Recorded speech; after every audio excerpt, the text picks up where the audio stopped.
is, man, on that. All right, we are live. And I'm glad to say nobody in this group was killed by a Harbor Freight jack. Thank goodness. But I've tried. I live life on the edge. I don't even have jack stands. No, it's just a wicker basket. You just hold it up one hand and just whatever you got to do one-handed, you know. Oh, there's actually people here. Look at that. See, you can tell you're on Brad's channel because there's like people that show up. Yeah, people show up. Yep. This is a new occurrence for me as well, fellas. Amos, what's going on, brother? I'm actually trying to bring up the channel. And just there we go. So I can see the chat a little earlier than that makes perfect sense. So it's been a while since we got together. It's been too long, I would say. You guys did a live stream together when I was on my hiatus. Yes. That was pretty good. That was a good live stream. Pretty good? It was fantastic. I thought it was fucking decent. It was pretty decent. Dan McKevitt said it's the best he's seen in years. Dan's just actually, I'm using Dan as a job reference now. Like Dan is just my go-to. Yeah, I don't give a fuck. Say whatever you want. I mean, when you're from Philly, everything just looks brighter. Everything goes. You know what I mean? Well, we got quite a few people. Zaphael says, "Am I late, early, or right on time?" Zaphael, thanks for bringing that up because this is the first time I've ever had a stream start on time, and I'm proud of myself for that. Man, that's crazy. Crazy. What are you drinking, Neil? Brad's drinking water over there. So I got my lady friend. Nice. Old Milwaukee. I got some. What do we got here? Ooh, Black ice. It's pretty good. I mean, I'm sorry. I was looking at the chat. Is that a Keystone Ice? No, it's I don't know. A black. It's a 6.1%. It's like a malt liquor. Yeah. Get you fucked.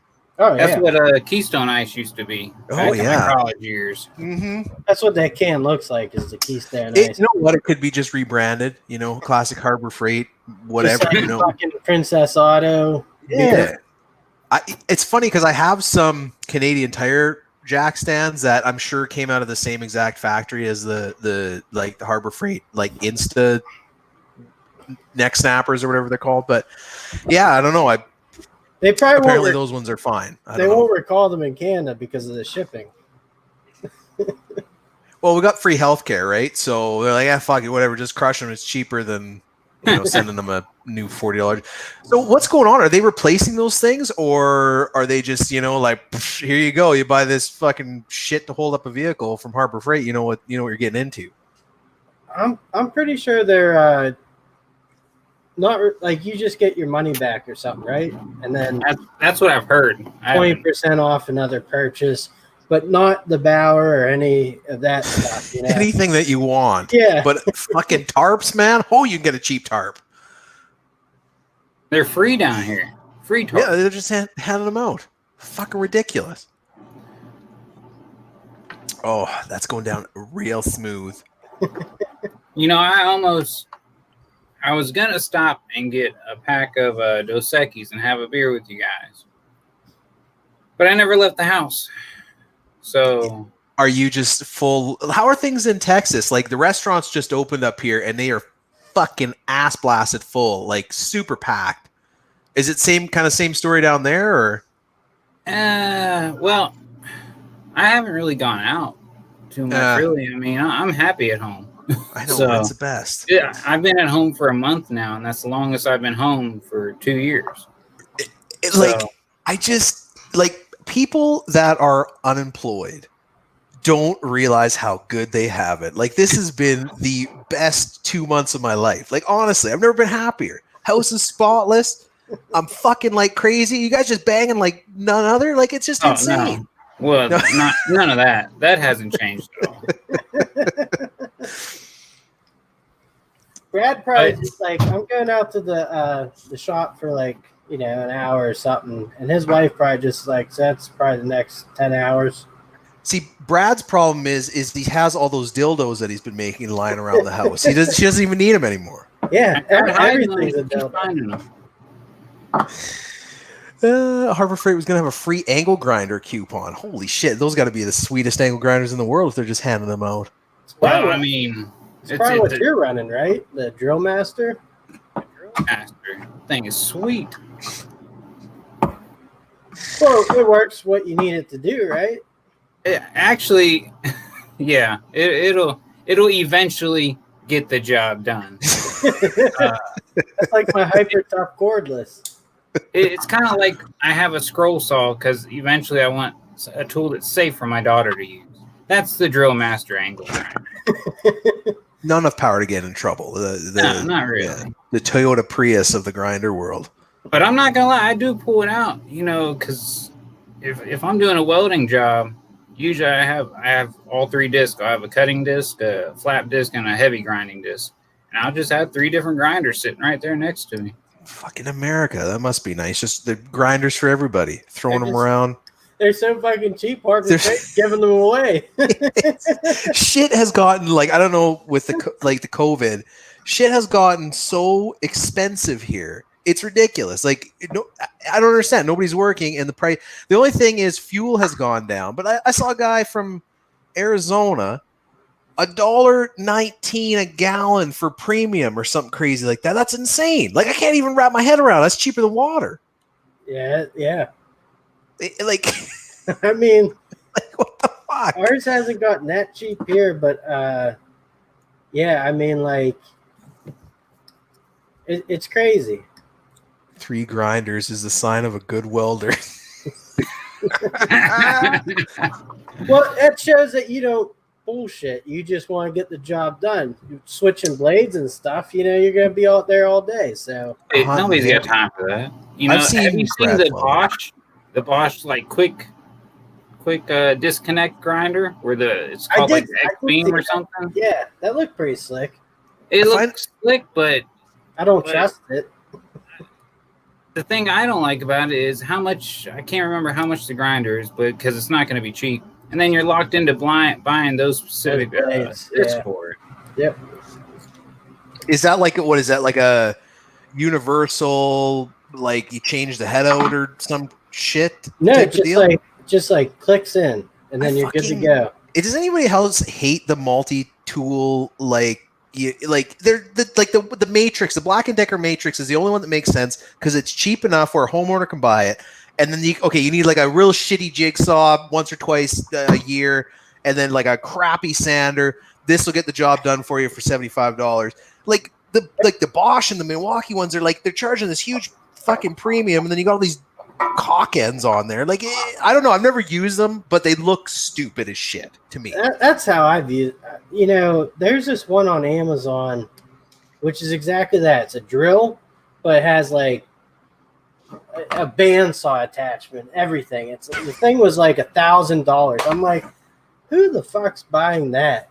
That's just the only multi-tool that was pretty nice was Rigid has the little Job Max 12 volt oscillating tool, but you can buy different heads for it, a small sawzall and all that stuff. And it, if for me, a guy that's plumbing or something, it's handy for a plumber to be able to just swap those heads like that. But professional job site, nothing like whipping out the old the chemo or whatever. I gotta review it soon because I saw the other reviews, and they contacted me, and I told them no. And I said I'd be happy to review something else because I already have Impacts. I don't review tools unless I really need them, honestly. Right. Yeah. Well, then they contacted me again, and I told them no again. They contacted me a third time a few months later. They just kept forgetting that they had talked to me. So I was like, fine, send it on over. And piece of shit, or it'll get the job done. It's the price point that kills it. It's so hard. I think that the cordless market has gone so far that a company that's getting into it now, they're they're 3 or 4 generations behind, but the amount of money it costs to build these tools is not, it doesn't change much. You know what I mean? So you're so close to a DeWalt or a Milwaukee for these like off-brand ones. It makes it really, really tough to justify. Like it's $20 more, and then you get into a line that has, you know, tools that are coming out. Fucking Milwaukee's releasing a tool every month. It's crazy. Or a battery that you can actually find in a year's time, not, okay, you know, we're going to lock you into this platform, sell 3 fucking tools, and then see you later. Well, the thing about that is, too, and I'm going to do a video about it soon, eventually. I haven't filmed a video in like a month. So busy. I got in an argument, right? I got in an argument with the guy in the comments. It was again, somebody saying I was talking shit about Hercules when I just said that I didn't agree with the price of them. So I finally had to spell it out for the guy. And I never really looked it up until this. But I compared buying a Milwaukee set, impact driver, and the drill, 2 batteries and a charger, and a kit is $179 with a 5-year warranty. You get all that stuff in Hercules, it's over $200 with no warranty. Exactly. It doesn't make sense to me. The tool might be amazing, but why? And the thing that really, it's like you get into a line that's like actually going, and this is the thing with Makita, it's hard to justify because I like their tools. I think they're a good company, but the tools that they make have nothing, like they're for contractors and construction workers. Like they don't give a fuck about mechanics. They don't give a fuck about homeowners. So it's a hard line to justify as opposed to DeWalt, especially Milwaukee. It's like, well, if I get in now, I can find, you know, going forward, as soon as their 3rd and 4th gen tools come out or whatever that the professionals are buying, the older stuff is fucking free. Like they put them on a huge discount. And the batteries are, I mean, you can find like a 4 amp hour battery as opposed to that, you know, like chemo or whatever. That's what you're going to get, right? Whatever kit with a fucking shitty charger. That's the worst, is the chargers on those cheap cordless tools. That really kneecaps them for sure. Well, I kind of grown to like the stupid little slide-on heart charger. Like, it's cheap as hell. Don't get me wrong. I'm not saying this is just a quality loves that thing. heart tools. Yeah, but it's just easy. It's convenient. Exactly. For somebody that's not going to have a shop. Small footprint. You throw it in a kitchen drawer. It doesn't take up a lot of room. So it makes sense to some, but it's not high class. But I don't think that's what they're going after either. So slow. Like they're so fucking slow. Yeah. Like because we got a hyper tough weed whacker, and I really like it. Actually, the thing it puts out. It's surprising how much I actually enjoy it. But that fucking charger is just it's like so 4-hour. It's a 4-hour charge, so it's like, fuck. If I don't have this thing fully topped up and jog the whole time I'm edging, I got to do that. It's going to be a 2-day process. But like, yeah, like they're fine tools, and actually the batteries are pretty decent. That's where like the heart thing, I don't know. I don't really see the need for that extra jump in price. But I mean, that's whatever. I don't have it up here anyways. I can't fucking go out and buy it. So you just don't know. I just don't know. But I got Yellow Work Pro coming out the asshole up here. It's pretty cool. Fucking right, man. They're trying to just knock off the Stanley stuff. So I was gonna say with the chemo, like in terms of functionality, it's not that bad, but the price point needs to come down like $20, and it doesn't, like, I'm not saying I buy tools to like fall in love with them, but it just has no appeal to me whatsoever. It feels cheap. Yeah, like I'd much rather buy Ryobi all day over that one. Now, I was in a Home Depot because I bought a couple of pack outs here over the last few weeks, and Home Depot is the only place where you can get them. Holy fuck, the Home Depot that, I mean, it's 3 hours away from me, but my closest Home Depot, the amount of real estate they have put to the cordless stuff is huge. They have probably quadrupled the amount of displays and shit like that for the cordless stuff. But the one thing I will say is the rigid line, you could fit that whole thing in a fucking closet. Can we talk about how fucking stupid The I've been rigid talking cordless about line. it. It's I've the been worst. talking about it. Lots of people got excited though when they introduced another impact drive. Wait, the subcompact, but so the subcompact's like this big, but then they stick a battery like Yes. it's like the battery's this big. So what are we doing with that? Yeah, I don't know. They had, I think it was Autobahn Dan had it was like the M12 stubby brushless impact in rigid. They just came out with it. It's their Gen 2. I fucking hate the branding on cordless tools. But it looked sweet. Like you said, like it was nice and compact, but yeah, you got a monster battery kicking off the bottom. And the tools they're big. They're as big as a Ryobi. They cost almost as much as a Milwaukee, and they don't have any of the tools that you would possibly ever want to use, in my opinion. Makes no fucking sense. guys, we have a question from the audience. Okay. Jimmy Thomas wants to know what's your opinion on the Craftsman cordless line versus the Cobalt for a DIY. Cobalt all the way. I would just what I've seen on Cobalt on YouTube recently and stuff. That's a pretty freaking awesome lineup. I think it depends what you have near you. If you got a Lowe's, if you're constantly going to Lowe's, then maybe that's where you want to go. I guess Lowe's is selling both at Lowe's, yeah. Okay. I don't know. I mean, whatever's cheaper, because I bet you they're probably pretty much the same. Cobalt has been doing some cool shit though. Like they have a ratchet now, 18-volt ratchet, which looks pretty cool. Like Dewey did it there, Neil's buddy. He's always showing some cool Cobalt stuff.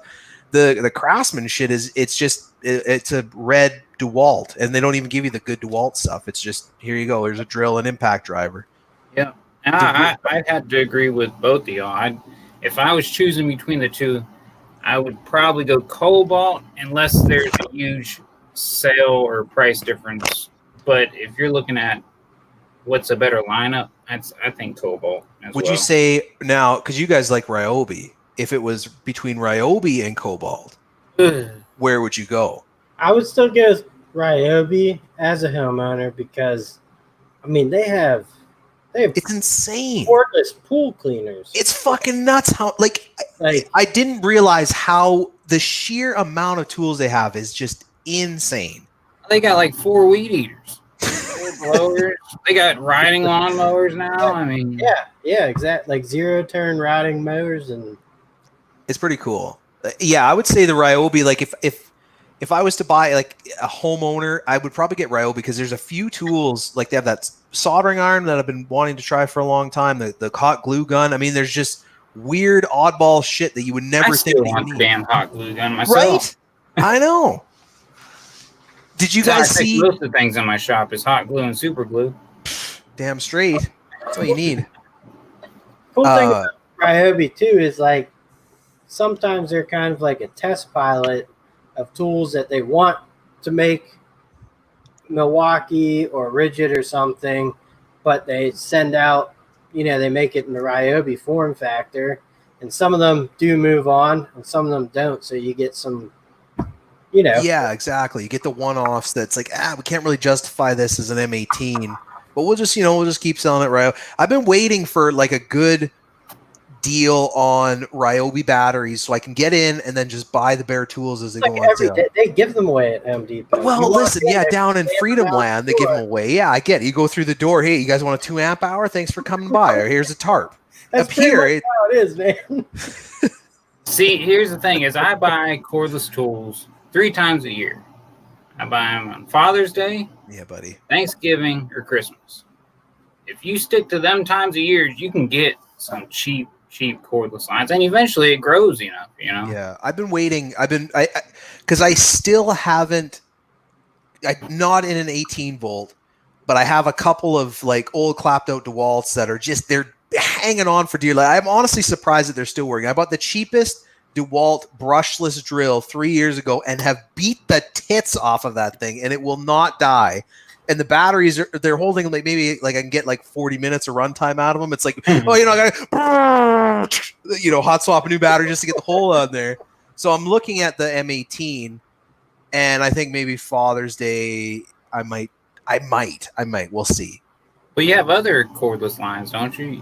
Aren't I'm you in M12. I'm the M12. I fucking love the M12 line. Honestly, as a mechanic, it's very hard for me to justify the M18 because usually if I need more juice, I'll just go to air. And air, I mean, in my shop at least, we're rigged up for it. I fucking love air. It's nice and quiet.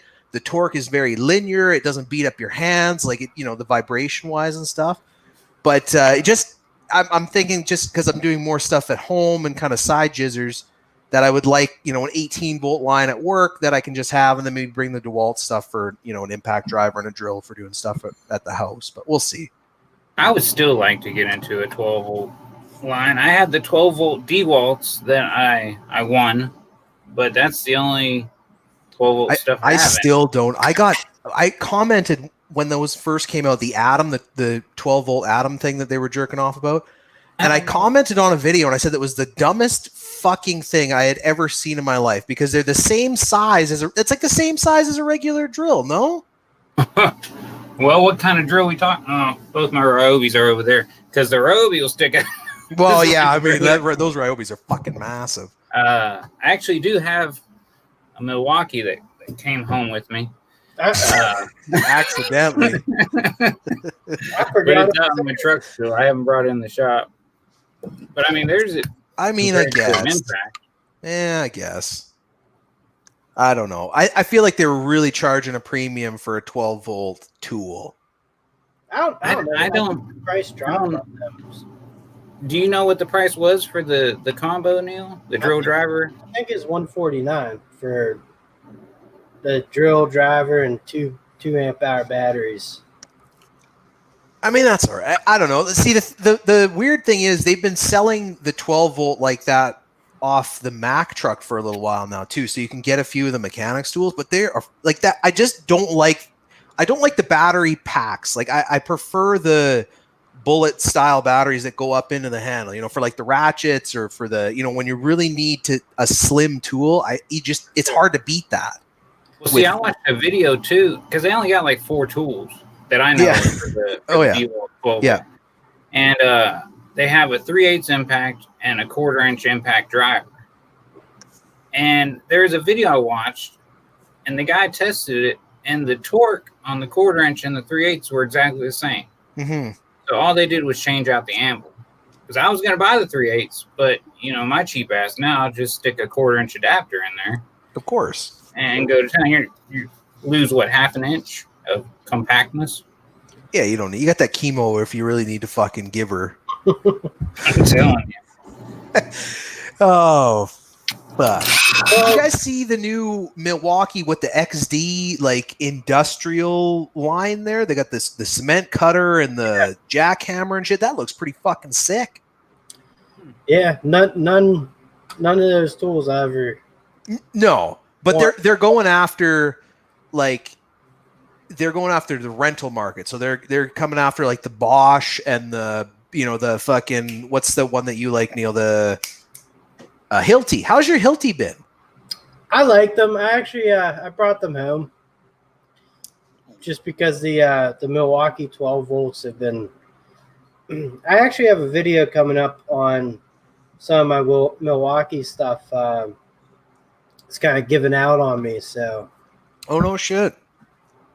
See, the thing I can definitely see when you're like lugging around tools, having the 12-volt line is very nice. I mean, you can get more tools per pound. You know what I mean? I can get an impact driver and a drill and a hacksaw for 118-volt. Like that I had an 18-volt or a 60-volt DeWalt reciprocating saw. That thing was like a fucking chainsaw. Like it weighed 100 pounds. Like it was insane. It was a great tool. Like it had lots of jam, but it was you're carrying it around all the time and you don't really ever need that much power. At least I never did anyway. You actually had the 60-volt battery on there? Oh yeah. Yeah, I did. I had one. I bought one used for super cheap. I got the battery and the tool for $100. And then I have the battery at home for that soldering iron that I had built. and I just sold the tool for $100, so I was whatever. But yeah, DeWalt is I don't know. They're kind of shit. There, I said it. The crazy thing is, like, they came out with that flex volt, sexy volt thing, but like a year later, everyone's like, "Give me that power in a 12 volt." You know what I mean? Like, everyone, the whole market shifted the complete opposite, and now it's like, Milwaukee's just jam packing those 12 volts and killing it. It's pretty crazy. The one thing I will say, like, I'm brushless drills and impacts, more drills, I would say. Brushless drills piss me off. I feel that when you're starting for, like, the brush tools are so much nicer off the line. You know what I mean? You get that sweet, that sweet trigger action. That 12 volt, it's like you pull the trigger full bore and you got to wait. You got to wait for the computer to tell you when you have full jam. I just want to be able to break that fucking drill bit right from the get-go. But, I mean, that's just me. No, I hear you for sure. I've never bought a brushless drill or driver. Now, angle grinders, sanders, well, I don't think they have a brushless sander. Ryobi doesn't, because I haven't looked. I want a cordless sander now. This Hart one makes me want a cordless sander. Get out of town. It's pretty damn handy. But anything that's going to be high battery or impacts, I'll look for brushless. But a regular drill driver, I don't think you need brushless. No, it's not worth it. And the only thing, like, I've had a few brushless tools at my old job because we did a lot of fabricating and stuff, and they get the grinding dust and shit in them. And there was a distinct, in the 3 years that I had been there was a distinct reduction, like slow reduction in power for these tools. That's the thing with a brushless tool. It's going to give you 100% until it just stops working, and then you throw it out and buy a new one. But the brush tools, they'll slowly give you less and less juice until you're like, what the fuck is going on with this thing? Like, you know what I mean? Like, you think it's broken and throw it out. Because we had like 3 of them. I think we did end up replacing them instead of getting new brushes, and because they're not even serviceable. The Milwaukee's, you have to cut them off, solder them, order the brush cards from China, the shittiest, cheapest Shenzhen fucking brushes that just spill this fucking carbon everywhere. So it's like, everybody's like, oh, they're serviceable. Well, they are, but they're really not. I was guilty of that. I used to say that, oh, you can change your brushes, but I never really looked in depth into it. Yeah. Because I'm used to tools like cheapo tools, corded tools have access brushes. So I never really looked into it. And I think it was you that said that made me think, well, shit, maybe they're not. So I kind of, you educated me a little bit there. They have a certain lifespan, but like for working wood and stuff like that, like what you do, Brad, working your wood and shit. I mean, they're plenty good. I don't know. You go look up the hardness scale on some wood. That's true. I will say, because I did play around with knives for a little while, and then purple hard and ebony and shit like that. Like, that stuff is, I mean, holy shit, that's like aluminum pretty much. What do you guys run? This is something that I've been throwing around for a little while. What do you guys run for impact for bits? So for your Phillips or whatever the fuck you use in the States, Torx, I don't know. Do you have a particular go-to brand that you really like, or you just kind of whatever? Right now it's Irwin because this pack was on sale, but they're not very good. Yep. Do you have a favorite? No. I've used the Milwaukee's. They were okay, but for a 1/4-inch impact driver, I don't really give a shit if it's an impact bit. That's true. It's a 1/4-inch driver, I've been whipping through. I've had 2 of my Wero ones have finally had enough, and I'm thinking maybe try and go to an impact. I actually have bought a few of the DeWalt rated impact stuff, and they're not bad. They're fucking cheap actually, but I was wondering if the Milwaukee was actually worth the the premium they like to charge for it. I honestly, I have yet to find any bits that are worth the money. I think they're all kind of shitty. Have you tried the Makita? Yeah. Shit? So. I hear they're all right, but like the ones I got, they weren't good. Impact Snap-on bits. Oof, I don't have $1 million though. That's the problem. I mean, you know what? A nice set I did get though, and they actually, it's kind of weird because they're Craftsman, but they're identical to Milwaukee. They don't look like my DeWalt. Oh, nice. And they've been all right, but like even the 1/4-inch sleeve magnetic holder thing, like it's I've been using them constantly for a month, and it's still a pain in the ass to pull bits out and stuff. I've been looking at, actually, of all companies, WorkPro actually does have an impact set that I have been really, really wanting to try, but I don't know, right? So I bought their little magnetic one, which is pretty awesome, but like the bit holder, that the magnet fell out and I lost that, so that thing was fucking worthless.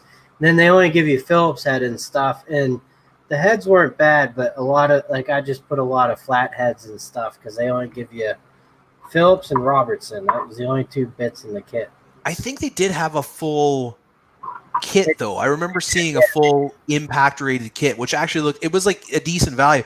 I also saw Bosch has really been pushing their bits lately, but honestly, I don't think I've ever handled a Bosch tool and said, man, this is where it's at. I think they're bulky, they're big, they're fucking super expensive for what you get, I think. Have you guys had any experience with them? No, but WorkPro does have an SDS hammer drill bit set that looks pretty decent also.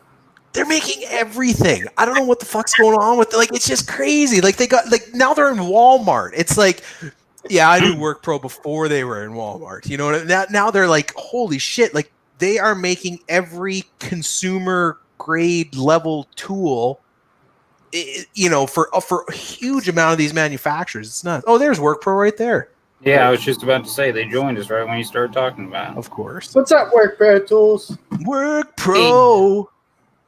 Oh, Joe Smith asked me who would I want to be interviewed on Joe Smith After Dark. And I'm going to put you on the spot, and I'd like Mr. Junk from work. Yes. To be on After Dark with He emailed me, and I've wanted to get back to him, and I would love to, because Joe Smith is fucking hilarious. If you guys haven't checked his channel out, you definitely do. Give yourself a treat and check him out. Yeah, man, I'm just trying to find a time. It's funny because I'm off work right now, but I'm actually busier than I've ever been. I got so much shit that I'm getting caught up on and stuff like that. So I start work on the 1st.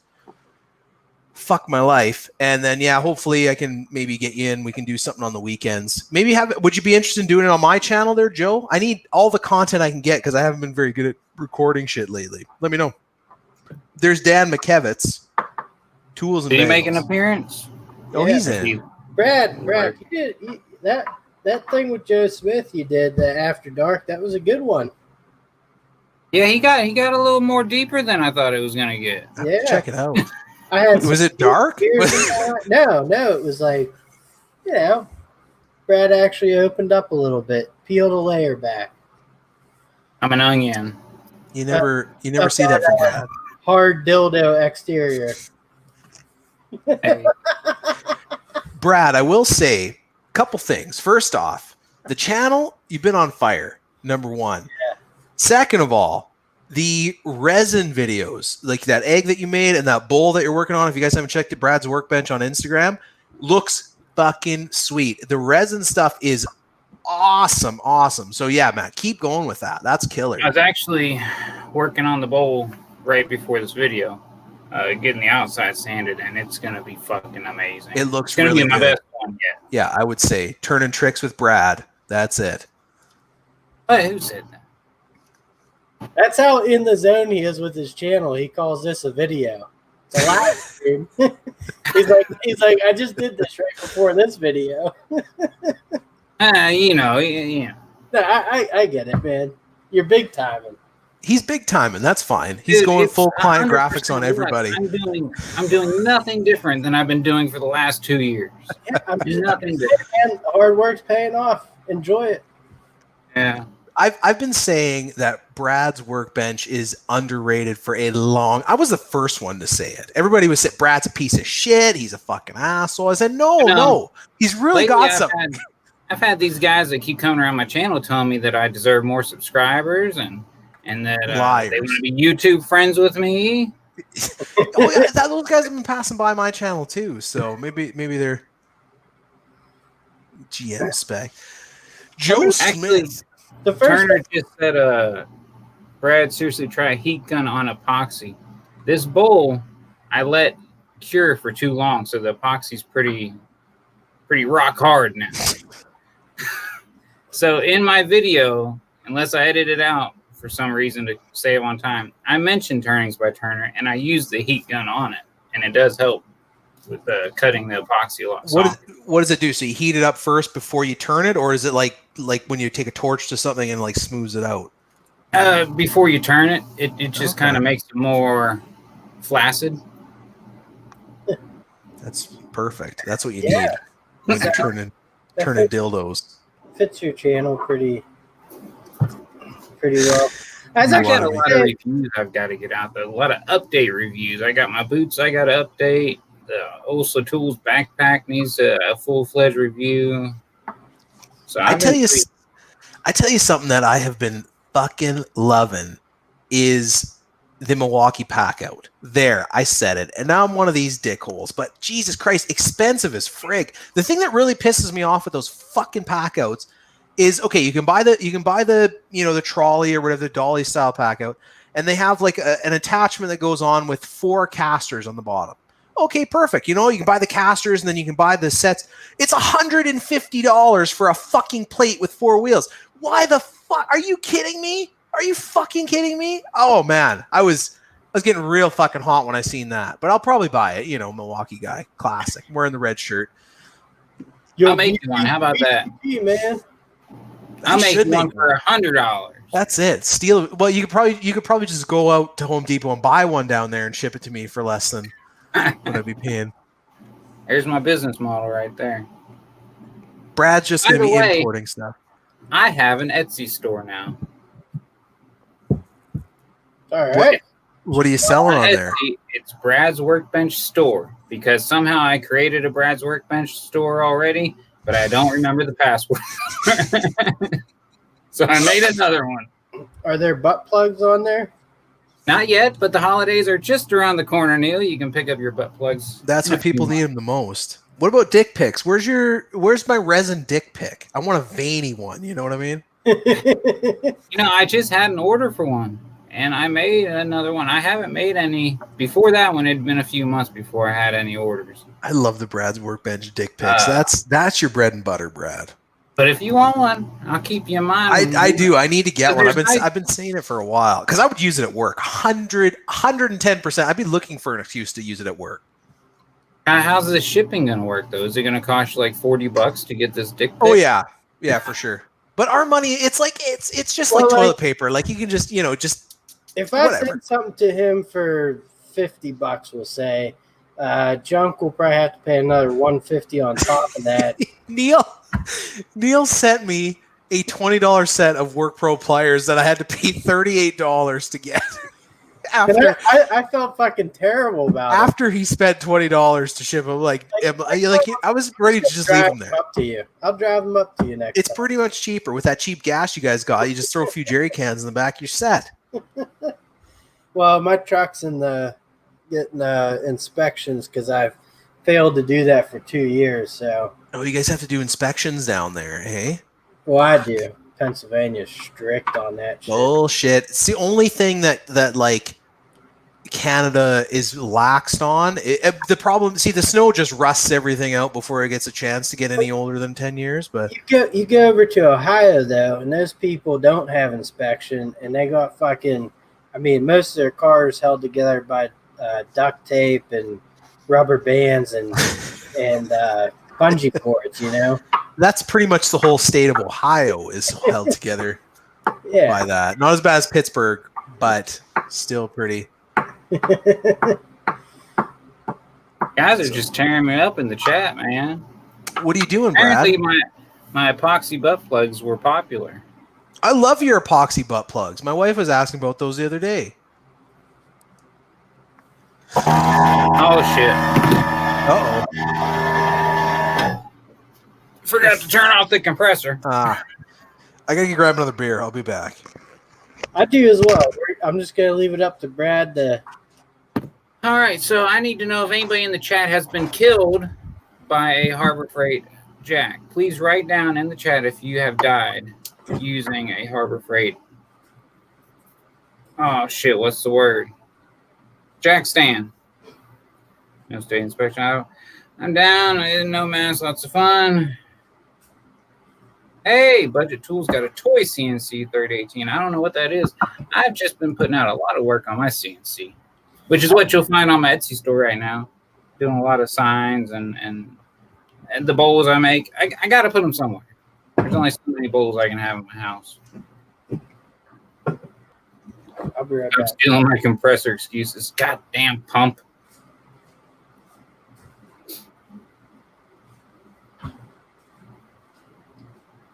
Does MAME count? That's what I was thinking, Robert Waters. You know, anytime on YouTube, even in the woodworking community, they talk about woodworking safety. Nobody ever gets injured. It's always something could kill you. Oh, I did that one video recently and with an angle grinder, and people are like, "Where's the safety stuff?" I'm like, "What's safety stuff?" I mean, but shit. What was I gonna say? I was gonna say what were we talking about? Oh, I had my worm drive skill saw table saw out the other day because I had to make my daughter some doll furniture. Yeah, you know, I'm kind of missing my table saw.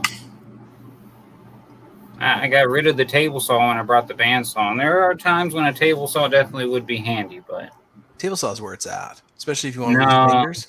If you gotta have, if it's between a bandsaw and a table saw is way more versatile. And see, I cheaped out. I bought like a mini tabletop bandsaw, and I used that for a while. And I think it was just the cheap and shittiness of the blades that I was using, but I could never get a straight cut. Like I'd have the guard up, do whatever I got to do, and it would just always fuck off on me.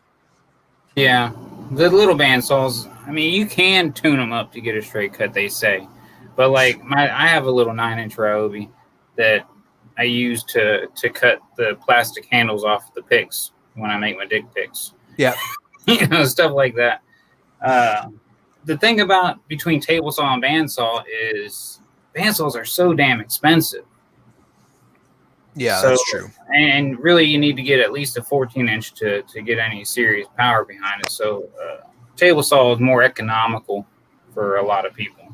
You can get some real shitty table saws though, like those little like. Oh yeah, that's where it's at. Well, that skill one, Neil, is that cordless? No. It's corded. But it's worm drive. That's worth an extra $100 right the fuck there. Actually, it's inexpensive for a job site quality table saw. So I'm gonna make a video on it. What did you pay for it? I'm just curious. I think with the stand altogether it was $350. Not terrible. $370 now. That's without a stand. Yeah, mine. I bought. Yeah, that's probably like what 2 years ago, maybe a little less. Budget asked what kind of CNC I have. I have a Shipoko that I won a small one and then upgraded to a big one. So I got a Shipoko medium size, the XL for like $450, $500. Pretty damn good deal. I've been really enjoying your shit on Instagram that you've been posting, where you're learning how to dick around with that thing. You got some cool stuff. I've gotten it finally clicked in here, like the designing shit, and on here it's starting to make sense to me. There is a definite. You're going to do cool things with that. I'm really looking forward to what the next year looks like as far as what you're going to be able to do with that thing. I think if anybody is going to utilize it, it's going to be Brad's Workbench. You know what I mean? See, I got real down on myself too last week because I was out here and I'm doing because right now I have an opportunity that I'm not making a ton of money, but we're keeping our bills paid, right? But why not utilize this time to try to do something? You know, try to put a footprint. I know I'm not going to start a business overnight, but I can get my foot in the door. That's why I started the Etsy store. I don't really know what I'm doing with it yet, but it's just starting is usually the hardest thing. Just like with YouTube, you just got to put something out there. Exactly. And you'll improve over time. And so that's why I dove into the CNC, and I want my bread and butter to be CNC shit because it's easy. I don't have to watch it. I can work on other shit while I do it. And it's just, I'm going to try to compound from there, you know? Yeah, you could just sell those like live, laugh, love, fucking, you know. Dude, I've been talking to my wife all the time. What kind of shit do you like? Live, butt plug, and laugh. Yeah. It's a one-stop shop for all those Midwestern wives that are sitting at home with nothing to do. You just got to figure out how to cut some goddamn horses. To someone's house that has like one of those, and I'm not trying to be offensive, but like they have one of those up in the kitchen or something. You're just like, do you ever notice all those houses have the same smell? It's like cheap potpourri and cinnamon, like every fucking single one of them. I think it's just Yankee Candle. And it's whatever's on sale, you know? Brad's Workbench, Simple Electronics. Question for all three of you. If you're given $500 to spend on tools only, how would you spend it? Can you just pocket the money? Times are hard. No, that's true. I'm not in a need for tools. I'm in a need for shop space.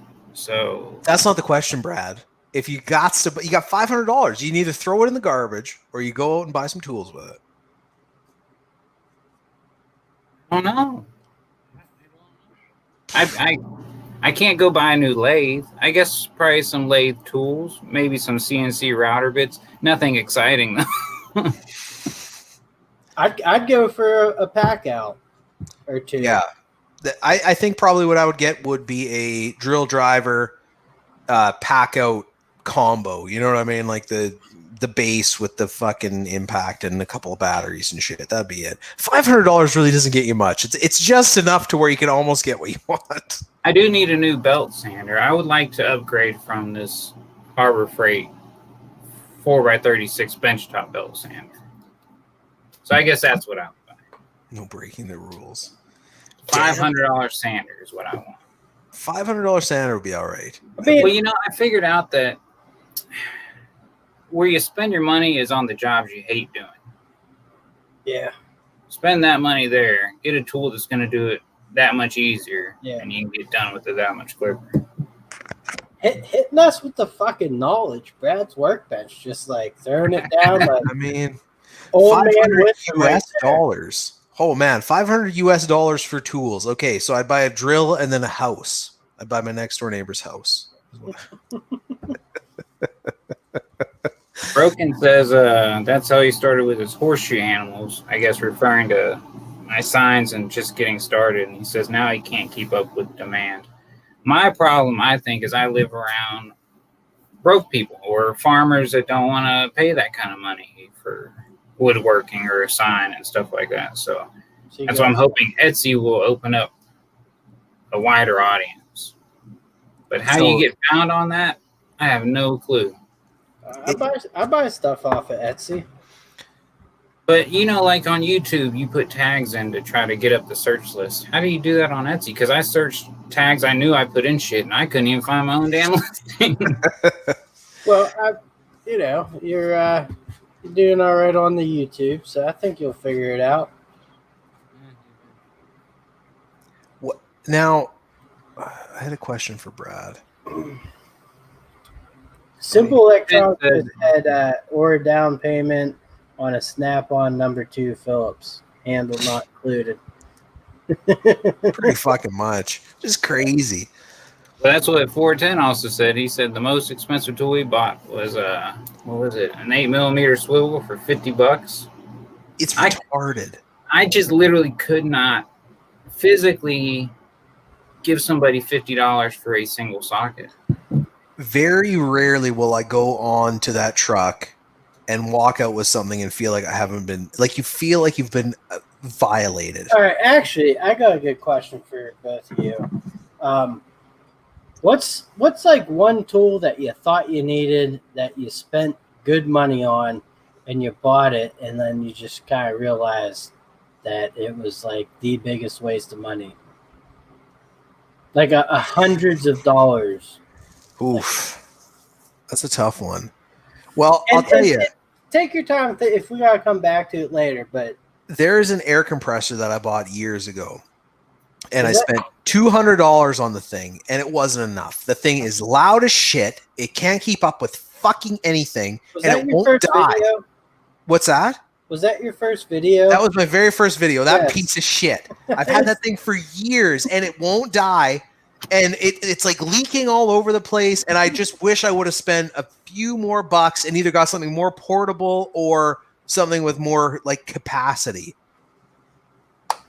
Hate that fucking thing. Mine, it's hard to find me anything that I spent hundreds of dollars on. I kind of figured. But my slide hammer kit, I bought for like $50 and still haven't used the damn thing. Yeah. But it's tucked underneath my workbench. That one time you need it. I'm the same. Mine's got like 6 inches of dust on it. Like I don't even have it at work anymore. I didn't even fucking bother. There's so many goddamn specialty tools. The sheer amount of specialty tools that these dealerships have, I had no fucking idea. You'll go and there'll be before I left a transmission job that Ford's got this stupid dry clutch torque converter thing. It's the dumbest design ever.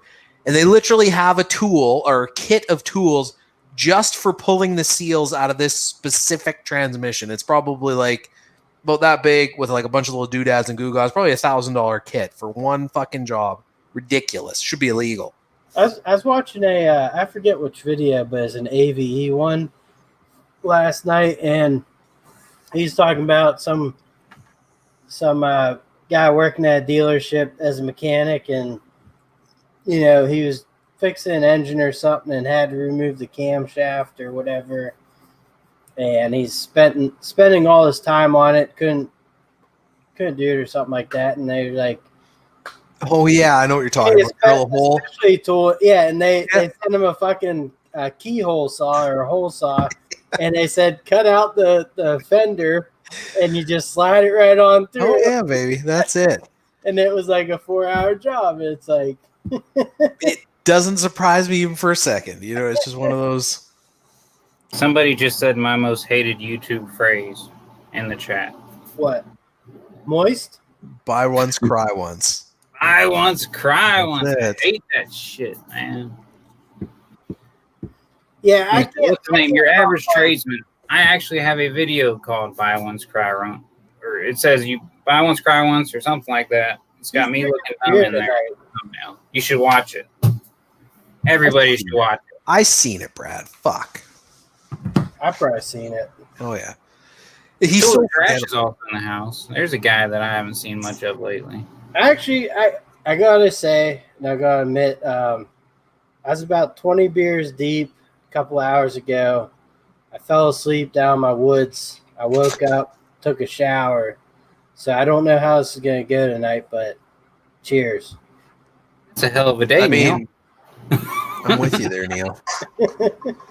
I've been really like riding this buzz for the last about month and a half, just right in a fucking slot. You know what I mean? Get up, have myself a couple, an eye opener, get to work. When you took that, it's the greatest. You took that swig of Bailey's, like you just that was man, that was a mistake, right? That's all I had. When it gets bad when you're into the Christmas liquor from 2 years ago, I had to. Bailey's has expiration date on it, right? Don't worry. It's good. Like 2017. It's like a fine wine. It gets better with age. Snap on. Have y'all watched that channel? Yes. I gave him a no. Check him out, John. He's a small channel too, so he's growing. Yep. Let's see.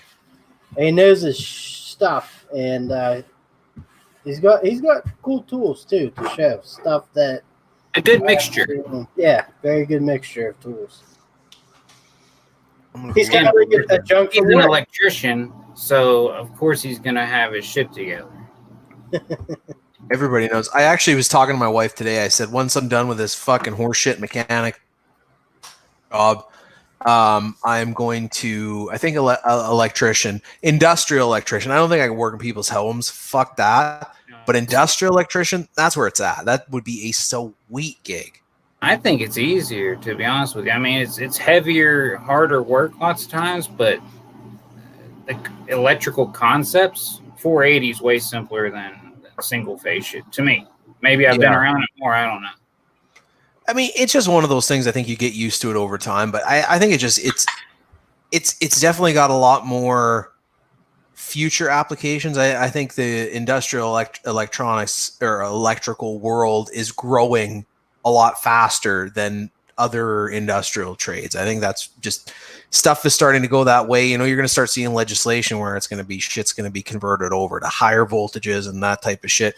But yeah, I have a friend of mine who works for a railroad company, does maintenance for them, and all of their stuff it's diesel generators that drive these huge 3-phase. They're like 480 volt fucking just monster engines. And I think that would be super cool. It'd kind of be the part of the mechanical side, but mostly the, you know, high voltage, very industrial electrical stuff.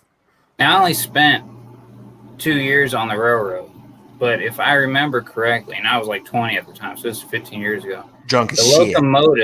A locomotive engine is just basically a generator, and the wheels are all electrically driven. Exactly. Yeah, that's exactly what it is. He was telling me a story where they had some bad, I don't know, snowstorms or shit, I'm going to assume, on the East Coast.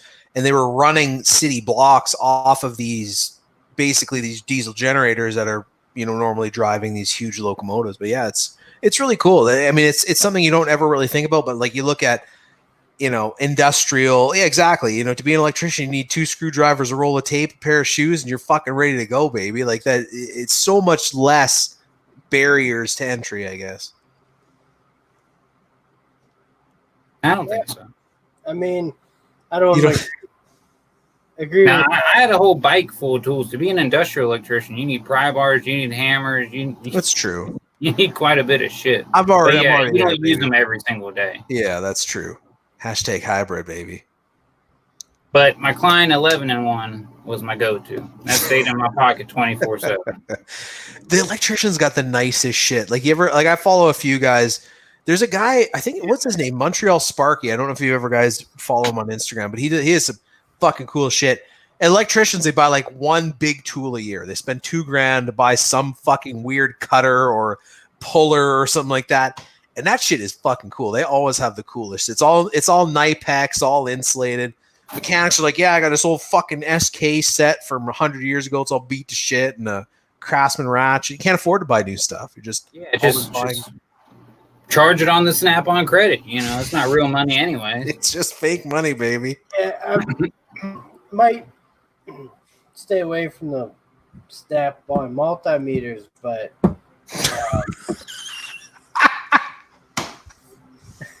I know where you're going with this, Neil. I'm not getting any further than that, but you might need a multimeter. Yeah, the Snap-on ones will run you about $1,000. I don't know if you guys know that. Apparently, with a fucking amp clamp, I was shocked. I'm pretty sure, if I remember correctly, because I had a buddy of mine who bought a Blue Point one, and they were made in the exact same fucking factory as Fluke. They were exactly the same thing.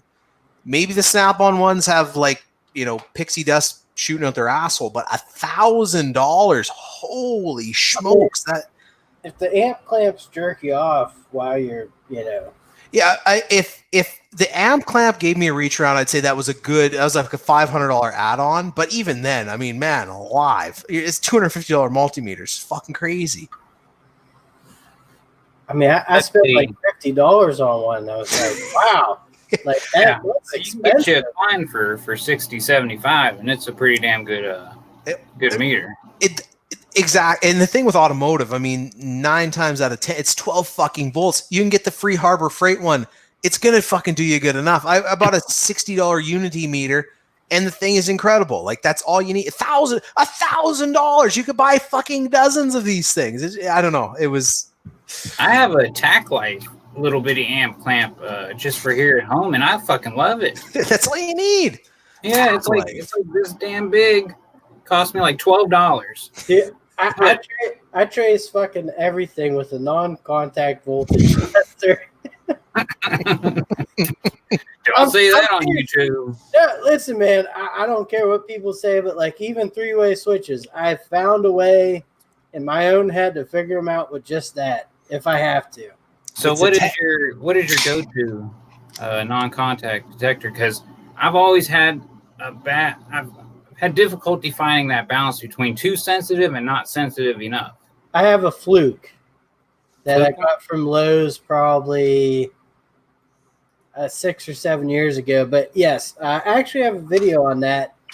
The Milwaukee one's decent also. So like if you have an actual outlet, or say even if you had an outlet in the wall and you go on both sides, you can hit right on the side. If you go below the hot, it won't, even though it's that much in between, it won't go off. So you like when you're working in a box or something. Yeah, so it's dead on.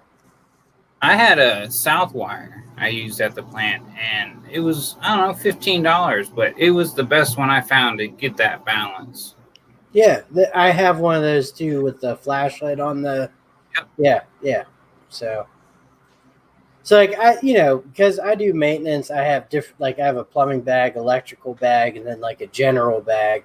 And in my electrical bag, I have the Fluke, but in my general bag, I have the Southwire because of the flashlight. You get more bang for your buck there. But yeah, the sensitivity is pretty darn good on that. Some of them, you put the batteries in, you go up to an outlet, you get 2 feet away, and it just starts going off.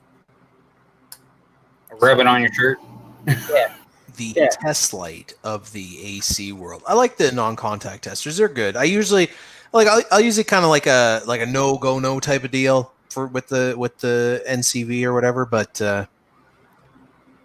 see, that's what I hate about how people talk so badly about these. Is to me that's what they're for. Just to see if there's power there or not. Exactly. The hardcore safety people that says, well, you can't depend on that to tell you if a circuit's live or not. Well, then what's the point of the tool? If you got to check your meter, then why would you use your non-contact and then have to check it with your meter? Nobody in real life does that shit. Are you guys, because I know in Canada they're outlawed, do you guys have the neon voltage testers, the neon screwdrivers? Can you get those down in the States, or is that something that's only European? The ones with the little light in the handle? Yeah, the little... but I've never used them. No, yeah. I don't know. They just always seem sketchy as fuck. But I bought Weira kits that literally it shows it on the front. They're like, you just shove it in. Yeah, you just shove it in. Yeah, it's good enough. Whatever. Fuck it. It lights up your hot. The other good one, if you really wanted, is like the $2 or $3 commercial electric with the 2 prongs, and you can just quickly, it'll tell you if there's. Yeah, I've looked at those. Those seem.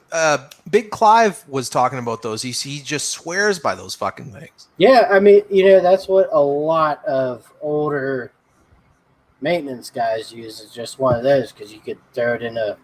That's my next video. Well, actually, a video down the line. I'm going to try and make a small kit that can get a majority of my jobs done, and I bought this little Chinese thing here. So, like, right. Hold that up again. Let me see. Can I make you big? I don't know. What in the actual... Is that like from a Chinese dollar store, Neil? I guess I can't. Adjustable wrench, but that's what it is. Micro adjustable. But it has a big... If you can see, it has an actual big jaw there. I did like... You did that... You did that homeowner's bag video a little while ago, the 2-parter. I really liked that. I thought that was well done. So yeah, it'd be interesting to see something like that. Did you guys watch that Catus Maximus dude? Like, it was a stubby wrench, and it had a 3/8 hex or a square drive on the handle. Did you guys see that one? It just came out, and I thought it was pretty fucking cool. You could put an extension on there if you want to make it longer. You could put a universal joint with an extension if you got to give her the old curved cock O'Houlihan, or you could throw a socket on there. I thought that would be sweet for your bag, Neil. A little bit extra functionality. Well, I gotta get myself one of those Pro Stormer, cordless ratchets. Yeah, ratchet jobs there. Great. How sweet is that thing, Neil? Man, Brads Workbench knows. That's right. The Pro Stormer is still kicking after them 200 fucking T-nuts or whatever it was. That thing was hot. I had the Neil heat gun thing going, 126 degrees on the head of that motherfucker. I mean, you could smell it in the shop. But it was just like, no, fuck it. I'm just gonna keep rolling. I was rolling with it, man. Well, I got sent a second one because what was it? They sent me the tool with no charger. No cable. So I said, hey, I need the charging cable. Well, then they sent me a whole nother package. In reality, Brad's like, Amazon's so easy to deal with. We're going to call up and be like, hey, I got the tool, but there's no fucking charger. So like, we'll just send you a second tool. They send it out. Now he has a backup. He does have 2 chargers. Of course he does. Brad's I probably would have sold one of them by now. Well, that's true. Yeah, he would have flipped that thing. Yeah, who are you going to sell a Pro Stormer charger to? Yeah, you never know. Idiot. Yeah, they're out there. Etsy. I got an Etsy store now, okay? Brad's used shit. He's just going to talk these companies into sending him stuff. You're going to see it on Etsy a week later. Do the reviews. Yeah, it's fucking great. You're going to love it. CP the Tool Addict. How you doing, brother? Fuck, that guy's got some nice ass tools. Jesus Christ. His toolboxes. Too. Woo-wee. Yeah, but you know what he doesn't have? Pro Stormer? He does not have the greatest subscribers because the greatest subscribers are right here on Brad's Workbench. I'm subscribed to your channel, so I'll take it. I'll take it. So is Brad. He also likes his own videos. I don't know. It's working for him. It's working for him. I'll be honest. I was going to bring this up maybe when I was a little more drunk, but I'm already like 20, 30 here. So the old White Lightning's really. So Brad knows this. I every once in a while venture back and do his early videos when he was Tough Tool Reviews, right? And I found like a real gem the other night on linesman pliers, but like the video starts off, he's like, welcome to Tough Tool Reviews. He's like, this is real shit. I really use my tools, and knowing Brad now, obviously you do trust his opinion because he doesn't bullshit on the testing and stuff. Oh yeah, for sure. But it's just it's fun to go back into because he has a ton of videos, man. Like, you know what's crazy? It's just that the first 150 of them are completely unwatchable. They're all shit. Yeah, 100%. I'm with you there. Probably the first 800 of mine will be. Neil is. I remember Neil's first videos were like post box off a flip phone with like serial. Yeah, I really like this junk from work guy. He's got some cool stuff going on. Anyways, you should really check him out. Neil has come a long way. He's come. We all have. We really all. Me personally, I still feel like I'm in my beginning stages, but it takes. That's the one thing. Like you talk to. And I'm guilty of this too. Is the first 6 months of YouTube? It's like, oh yeah, this is fucking sweet, and you spend all your time and energy. You're up. You're thinking about it. You're doing this. I'm gonna make a video on this. It's gonna be fucking huge, and it doesn't go anywhere. And then you get to a certain point where it's like once YouTube starts becoming an inconvenience, that's when you're going to start making it. It's like, okay, this is starting to feel like work. So now you spend a little bit more time on the videos. You do the whole thing. But yeah, I mean, it's good time. Like you meet cool dudes. Is it strange though? Like I've never made a video where at the end of it, I'm like, this is gonna fucking kill it. Like, I just fucking make the video, and I'm like, I'm gonna upload this. I don't. Very rarely do I make videos now where it's like, oh yeah, this is gonna be for the views. You know what I mean? Like, there's a few where I'm like, I really got to jump on this fucking Harbor Freight train. It's working great for Brad, working fucking great, but I can't get. I want to say that too. All right, and I know I don't have to say anything, but there's few guys that can do Harbor Freight well, and I think he does it very, very well, respectfully. Like, because Brads Workbench is a dude that shops at Harbor Freight. Like, he's not afraid to admit it, and like there's Harbor Freight's a good store, but like, yeah, I know there might be some idiots in the comment section, but he's one of the only people that, like, if he told me to go Harbor Freight, like, you gotta buy this, I'd probably go there and get it. I don't think there's anything at Harbor Freight anybody has to buy. Well, us tool guys, like our have tos are a little different than. Brad did recommend the Rowflex ratchet thing, and I didn't get the Harbor Freight. I got the Tecton, which I'm pretty sure is exactly the same. That's actually a video that's coming next week. Oh, the Roto Head. Yeah. It's not bad. It's not too sexy bad, Julian. It's a little getting used to, but once you learn to love it. See, the thing is, I had the Snap-on. My old job used to buy me all my tools, so I've used the Snap-on. That was my go-to, because 1/4 inch is my fucking bread and butter. Electrical, little pussies twizzling our little tiny ass dick wires. So 1/4 inch, I can do, like, at that point, I was doing 80% of my work with a hex driver and a fucking 1/4 inch assortment. And yeah, it worked great, but it had a plastic back on it, which was so fucked up. It's a Snap-on tool with a plastic selector switch on the back of it. I still can't get over that. Does that surprise you, though? Not really. 410 Auto Tech. How many techs at your shop got laid off? Well, at our peak, we had 6 techs get laid off. We had, like, the whole sales department. There was 2 guys, so 10 salesmen, some front-end staff. I think total about 20 people got laid off. A few guys have come back, actually, of the techs. I'm kind of the last one to come back. I wanted a little bit more time at home, so I just think, just give me the extra month. It's been fucking incredible. Well, I got a few things. I got to catch up, because, I wasn't going to stop y'all from complimenting me.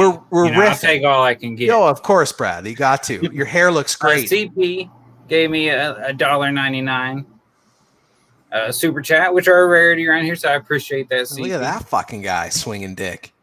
And Robert Waters says he appreciates my Harbor Freight tool shit because he thinks I'm one of the few that use the Harbor Freight tools and makes reviews, which I don't go that far, because I don't like to talk bad about the other channels. I think other channels I think it's all a matter of view of how they, because Joe Schmo DIYer thinks that he uses the hell out of his tools, but he doesn't even know what it is, to really use a tool.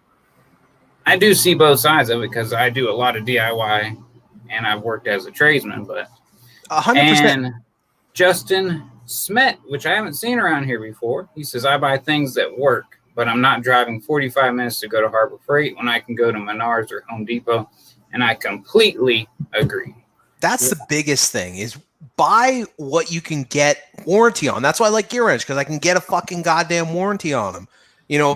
I'm sure SK is great, but I got to go to fucking Chechnya and route my packages through like a third party and like get a helicopter to get one of the ratchets. It's just doesn't work for me, right? Well, like me, I work apartment maintenance, so when I did videos on starting out buying whatever's close to you, but if you have a Home Depot, buy Husky tools. They're Yep. Pretty much like how Craftsman used to be, and they're decent. Like I like Husky tools. I do. Back. Well, see, my thing is I don't have any tool store. All tool stores are 45 minutes away from me. So I plan my trip. I have lists. I have different lists that say Home Depot, Harbor Freight, and whenever I happen to be in that area, I go. What is the absolute closest to you? That Harbor Freight? The absolute closest. Well, if I go to Houston, 45 minutes. You got Harbor Freight. I guess Harbor Freight would be closer if I'm going north. If I'm going south, Home Depot and Harbor Freight are 10 minutes apart from each other. So south would be like the nice little Sunday trip you could hit up there one day. I guess, if everybody wasn't getting sick and dying right now. Yeah, there's that. Does that see? Because I don't keep up on the news. Is that calming down now? Should I start looking for work? Because I really haven't even looked for a job yet. I've been back to work for 2 or 3 weeks now. Three, I think. So it's gotta be getting better, I guess. Well, they're talking about calling my wife back soon. In a couple of weeks. So that's a plus. The hard thing is in the fall, again, we're going to go through, maybe they won't shut shit down, but we're going to go through all this again. So I think so. Agree. I don't know. I like I said, I don't really keep up with it too much. I check the news probably once a week. But I can't decide whether I want to go back to the plant. Like even try to go back to the plant because they said that they would hire me. All I got to do is make the call when I left. But I don't know. I don't know what I want to do. It's tough, man. Because how old are you, Brad? You're in your, mid-30s? Mid-50s? I don't know. It's hard to tell. 35 this year, I think. 35. Yeah, Brad's just going to fucking be a full-time YouTuber. I think so, right? Like he's going to be doing his Harbor Freight clickbait stuff. More power to him, by the way. Now, there is no clickbait there, sir. That's what, man, I was looking through fucking VCG. I was just looking through their thumbnails, and I don't go to their channel very often. But goddamn, I'm not going to say anything bad about their videos, but their thumbnails. I'll say something about their fucking videos. I think they're shit. Hey, guys, got a fucking deal alert for you here. VCG, goddamn construction. It's great, but these fucking guys are doing full-time video productions. You're telling me these cocksmokers are still building houses? Not a chance in fucking hell are they going out and working. You're telling me you're going to buy 15 impacts in a 2-month period, and you're going to be able to use them all enough to give me a fucking review on it? Come on. I just want to let you know, you can Google how much VCG construction makes in a year on YouTube, off of YouTube. Here's the thing. That's an approximation. There's I don't give a lot of shit. variables that go into that. I don't really care if a guy makes money. You know what I mean? Like, perfect. If Brad's making, if he's, because the way some guys look at YouTube, they're like, oh yeah, Harbor Freight's handing out these fucking $1,000 checks to these guys to get them reviewed.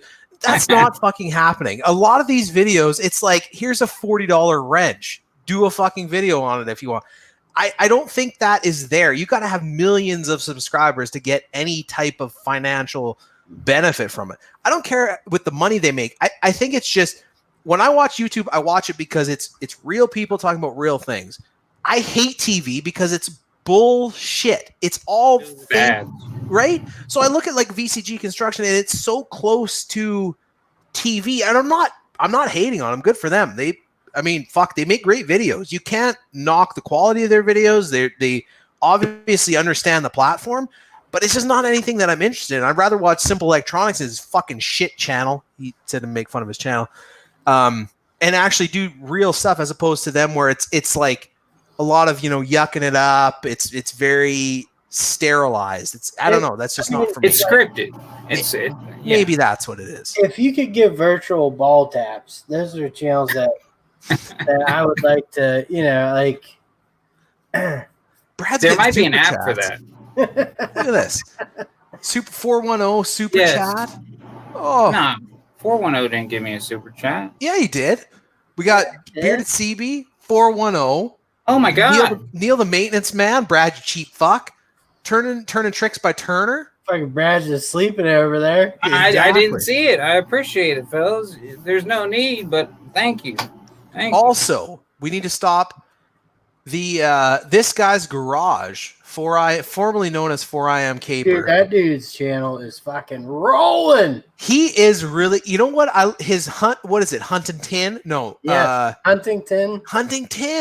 Yep. He's a good dude. I really like, if you guys haven't checked out 4IM Caper, Head over there, check him out. My channel is straight garbage, but I got big news coming. Stay tuned. That was Simple Electronics. I love Simple Electronics. I would say I watch him more than both of you guys combined, quite frankly. But I'm glad you do, because he's like a real channel. So he cranks.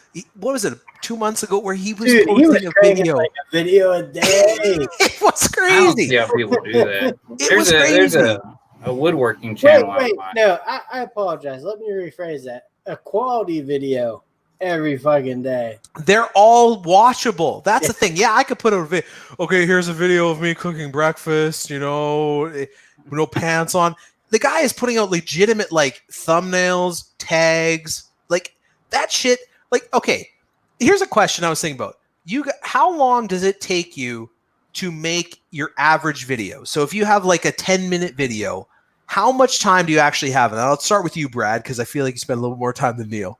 Are you talking about like when I compile all the videos, how long that video is, or the time it takes between filming, editing, and getting everything? The so out? Filming, editing, tagging, posting, and then putting live. Are we talking about the thought process also?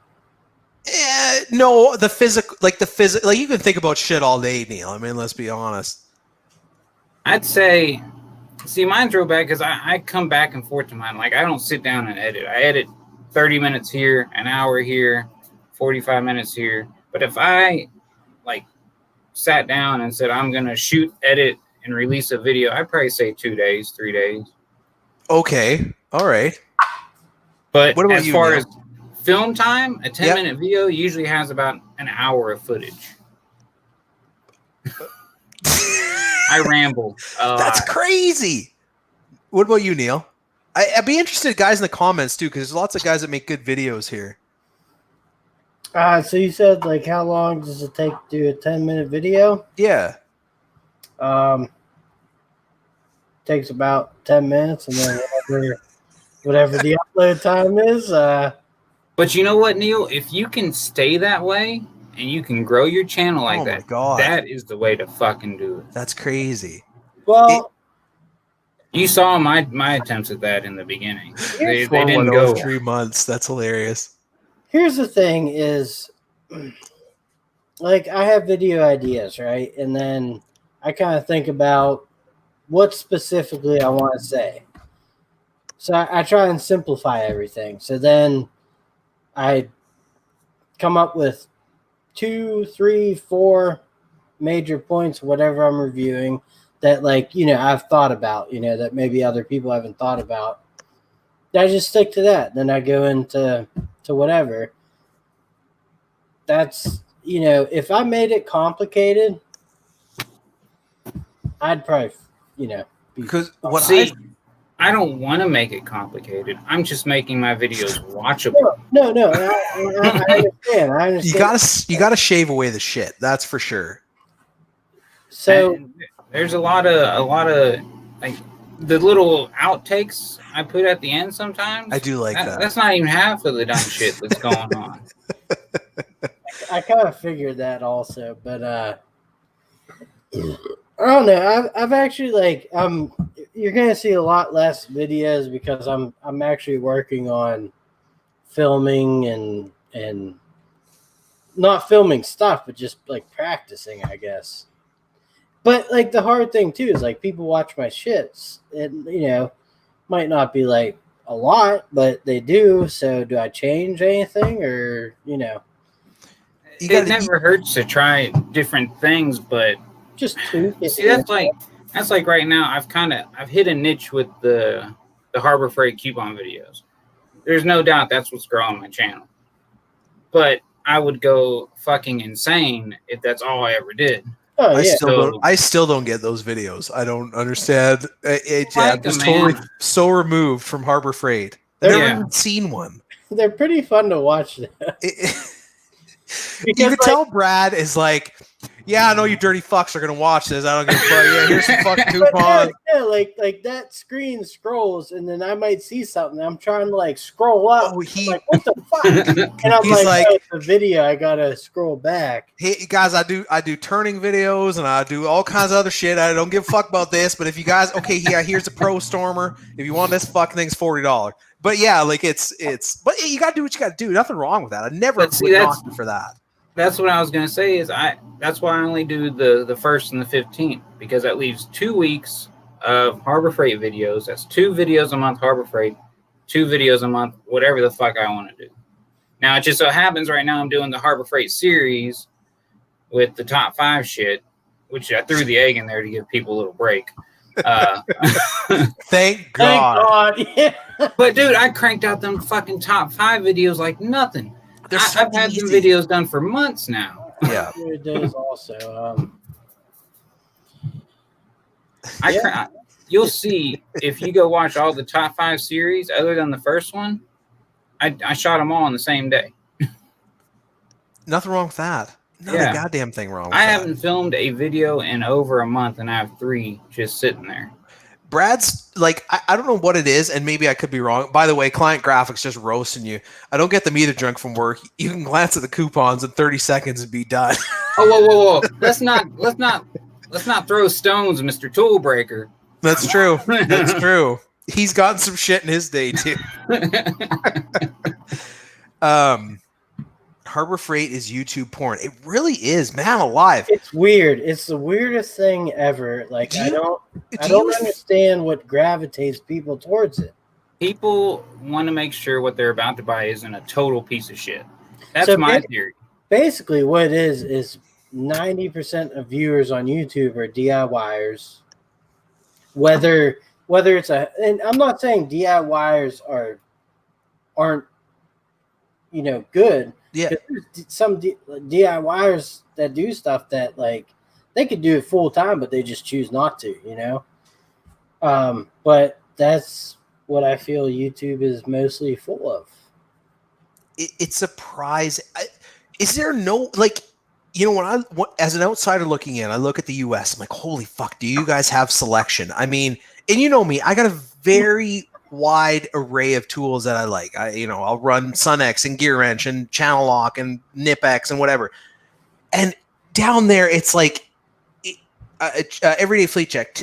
Chad will send me stuff. He's like, look how fucking cheap this is. He just likes to fuck with me because he wants me to move to Georgia, and he'll send me these tools. And they're cheap as shit. And then it's like, why the fuck would I go buy a Bauer Impact when I can go to when I can go to Home Depot and get X, Y, and Z? Like, what is the Harbor Freight draw? Like, when you go in there, is it like, do you get a massage? They're like, hey, sir, like what is it? Is it just people that don't know tools? They're like, oh, that's a tool store, and you just go there? Well, there is some stuff you can't get. You can get at Harbor Freight, you can't get at Home Depot. You can't go get a 17-inch drill press at Home Depot. That's true. The shop equipment stuff. There was a King. Do you guys have King equipment down there? King. Well, there's 2. CP Tool Access. Pimpin' Harbor Freight is the easiest way to build your YouTube channel. I have to say there's 2 factors, and that's Pimpin' Harbor Freight and being a mechanic, because apparently and Junk, that's one thing I like about your channel, because you're a mechanic and you use so many different tools. Like like not like cheap tools, but like you like to test the Vera, the Wera. Yeah, man, middle of the road, baby. The wall, and like you're still employed. Well, not right now, but you will be by choice. Back in the game, and you know what I mean? So like it's cool to see the stuff that I enjoy it. And the big reason is I had a younger tech, and he wasn't very good. He was quite shitty. But he was asking me about tools, and he bought a Matco ratchet, and Matco is shit. We'll just leave it at that. We don't need to dig into it anymore. And I gave him my Gear Wrench, my 120 XP. I said, try this. Like I lent it to him for the day. Try it and use it. And I said, I guarantee you're going to like this ratchet more than that fucking Matco piece of shit that you bought. He's like, yeah, and he tried it. This thing is fucking great, man. I'm like, yeah, I bought the whole set of ratchets for the same goddamn price as that one that you bought. And guess what? Our Matco dealer, he's not in town anymore. Like, there's no warranty on it. There's just so much shit out there that it's like, why not try it? Yeah, fuck yeah. Give me a set of Work Pros. I'll run them for a year in the shop. If they mash out, they mash out. I got fucking 80 goddamn bags of sockets at home, just like everybody else who watches YouTube for tool videos. You know, I tried to sign up to become a gear wrench driver. I just wanted to see what it was. They wouldn't take me. You have to have 3 years of selling tools on another tool truck to get hired into the gear wrench. Get the fuck out of here! No shit. I won that gear wrench. I don't know if you guys know that. I won the gear wrench. That was fucking sweet, baby. I didn't until I saw the little on it. Yes. Yeah. 90 tooth. It's slightly worse than the 120 XP. I'm so glad that's what I won, because I've been shit talking those fucking ratchets for for the last year that they've been out. I don't understand the purpose of them, but maybe they're fucking great. So I'm going to take them to work and use the shit out of them, but they look good. I don't know. Oh, yeah. Isn't it the best to win something, though? It's the best. I can see, Brad, where you just like, it's like, oh, Brad is one of those guys. Who's the other guy? The Heavy Wrench. You guys ever watch his channel? He's fairly, up and comer. He's like the CP he's like the CP tool addict, kind of, coming from the man from left field. But yeah, he's that fucking guy. And he's won like, Vim, I think he just won, and then Olsa Tools. Like, it's just, there's quite a bit of giveaways on Instagram. It's fucking crazy. I have quit joining them because I figured I used up my luck when CNC machine. Just thinking about this, I won DeWalt shit. I won a DeWalt table saw. I won a fucking CNC. I mean, there's all kinds of shit. Now, you have to take the time to scroll through and see the giveaways, but if you sign up for them and look for the ones that you have to go somewhere else and put in your email address, fuck and that do all shit. that other shit. But that's the ones you will win. I never fuck with those. See, that's the thing. Nobody does. You gotta fuck with them, man. I'm waiting for the Work Pro giveaway. I want to see some of the Gear Drive stuff and their new cordless shit. I'm waiting for a Work Pro t-shirt. Neil's I don't know if Neil is familiar with Work Pro. Oh, well, let's take a look at the background. Jesus Christ. Okay. You got any Work Pro tools, Neil? A couple, I'm buying some of the rebranded non-red, white, and blue Work Pro stuff from Walmart here. Once I get back to work, I want to try a couple, like their flush cuts and shit. I think it'll be interesting to... You mentioned that. We don't have Work Pro in Walmart down here. Yeah, so Walmart's interesting down here. So they still have Hyper Tough. Black & Decker is still there, but it's kind of, they're phasing it out for sure. And Skill, the new Skill, like, high-end line, I just saw at Walmart. I was actually pretty surprised, and decent price, because the new Skill stuff looks pretty good. So, yeah, they're moving out of that. But, yeah, Stanley, totally gone in Walmart. Fucking gone. And, yeah, it's all Work Pro, top to bottom. It's crazy. It was, like, overnight. They didn't even put the Stanley shit on sale. They just fucking send her back. See, I got a Stanley ratchet that I love because it was, and here, Mr. Mechanic, you should be our ratchet expert, right? Yeah, you right there. Okay. Down there. Sure.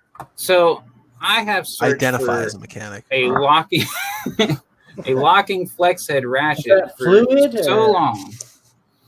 And why is it that Stanley can make a locking flex head ratchet at an affordable price, but all these other tool companies won't make them?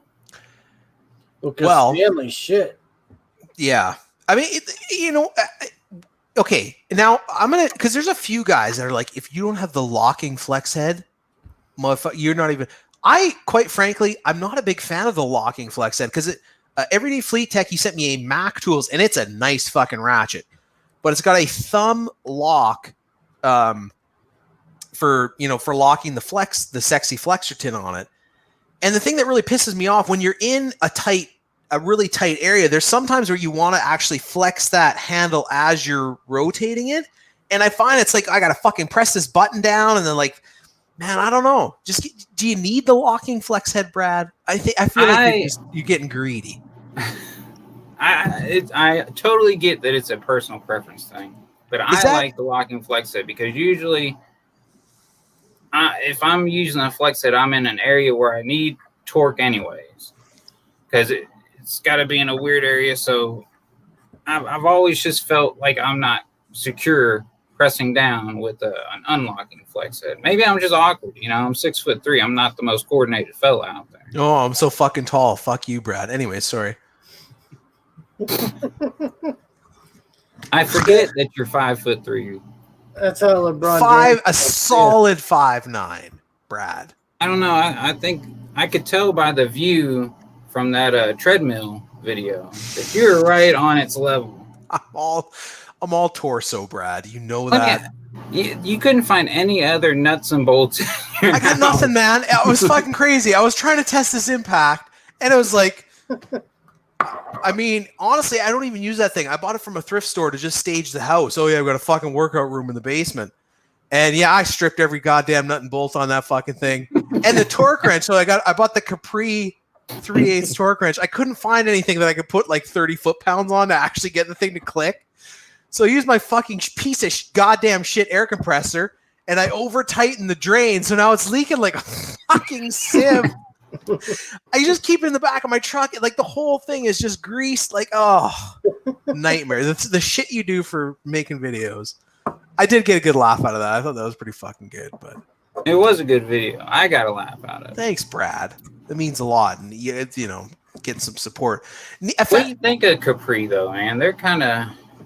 Can I be 100% honest with you? They were sending people shit everywhere, and now they kind of faded to the background again. I think and I haven't used them professionally yet, but I would say that the Sunex sockets that I have bought are better than the Capri ones, and they were cheaper and more available. Honestly, those Sunex, if anybody's interested in impact sockets, check them out because they're some of the best sockets that I have ever fucking used, and that's including Snap-on. Because my old job, it was all tool truck stuff. Here you go, we're gonna pay. Brad knows what I'm talking about. You go to a job and they provide you the tools that you need to do your job. Is incredible, right? It's crazy. But I found the Sunex stuff it's been incredible. So I'm not saying Capri is bad because I always try to support companies that support guys on YouTube because I enjoy the community. So if I got to spend another $5-10 more to buy a Capri over a Sunex, I'll do that because they're usually pretty good. But yeah, I noticed there hasn't been as much Capri sponsored stuff as there used to be. I feel like they got to that certain level and they're like, fuck you guys now. Neil, are you a Capri guy or what? Have you fucked with any of their shit yet? The Capri stuff? Yeah. Yeah, well, like some of the ratchets and stuff, it's they work for me. See, I haven't had any of their. I can't, other than the clamps that I have from them, which aren't really automotive. They're more fabrication, and they're awesome, but they're expensive. I wish they were bringing more to the table because it's not like they charge a huge premium. Like I'm a big gear wrench guy. I've been a big advocate for them for a long time because they're a good option to a tool truck or whatever. But I'm not saying Capri is bad, but I'm just saying they seem to charge a premium for the name, yet they're not making anything in the US. It's all made in Taiwan. If anything, Tecton maybe has a little bit more mystique now. They're trying to move more of their manufacturing to the US, and they're really be a huge thing. That's going to be awesome. It's going to be fucking awesome. Joke, what I'd like to see you review is Sunex has some pretty nice rechargeable lights.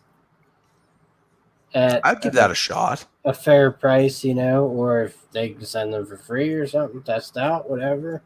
But, I've considered buying like a few just to try them out against the Milwaukees that I have. I have such a weird thing with lights. I don't like to spend money on expensive lights, but my gear wrench light, which is I spend $45 on, which I thought was fairly expensive, but fuck me, is that thing ever put out? Like it has just those little features, and I use a light like literally. I work at like.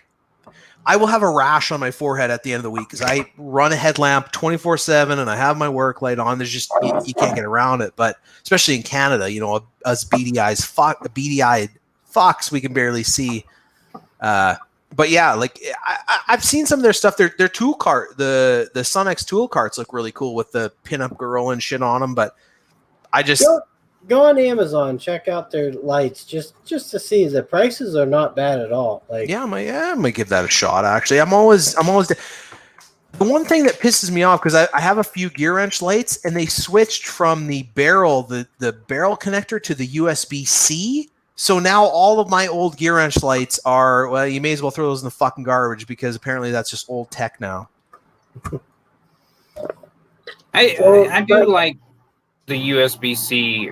I like having that manufacturers are going towards one rechargeable thing, because I can't keep a hold of the original charge cord on anything. Amen, brother. Yeah, and I don't, like my Milwaukee lights, the little cordless ones, they like I do plumbing, like they get hit with water constantly and just Are those like M12? Are those like lithium, like those single lithium cell? Because they're fucking retardedly expensive, those single lithium cell Milwaukee lights. It's crazy. I do have 2 of those, and I have some of the M12 stuff. What the fuck is that, Brad? This is my favorite light. This is like the Braun. The head changes on it, right? Yes, and that's the thing is the Braun will do this. The Husky will do that. And it's all metal. Dude, I love this damn light. It's not quite as bright as the Braun. I have had them side by side. But I have beat the shit out of this thing. I've dropped it, fold it, I throw it in my backpack like this, and it hasn't broken. So that's all right. What'd you pay for that? It's $15. See, that's the thing that really blows my mind, because there's guys that I work with that have spent $200 on a rechargeable Snap-on work light.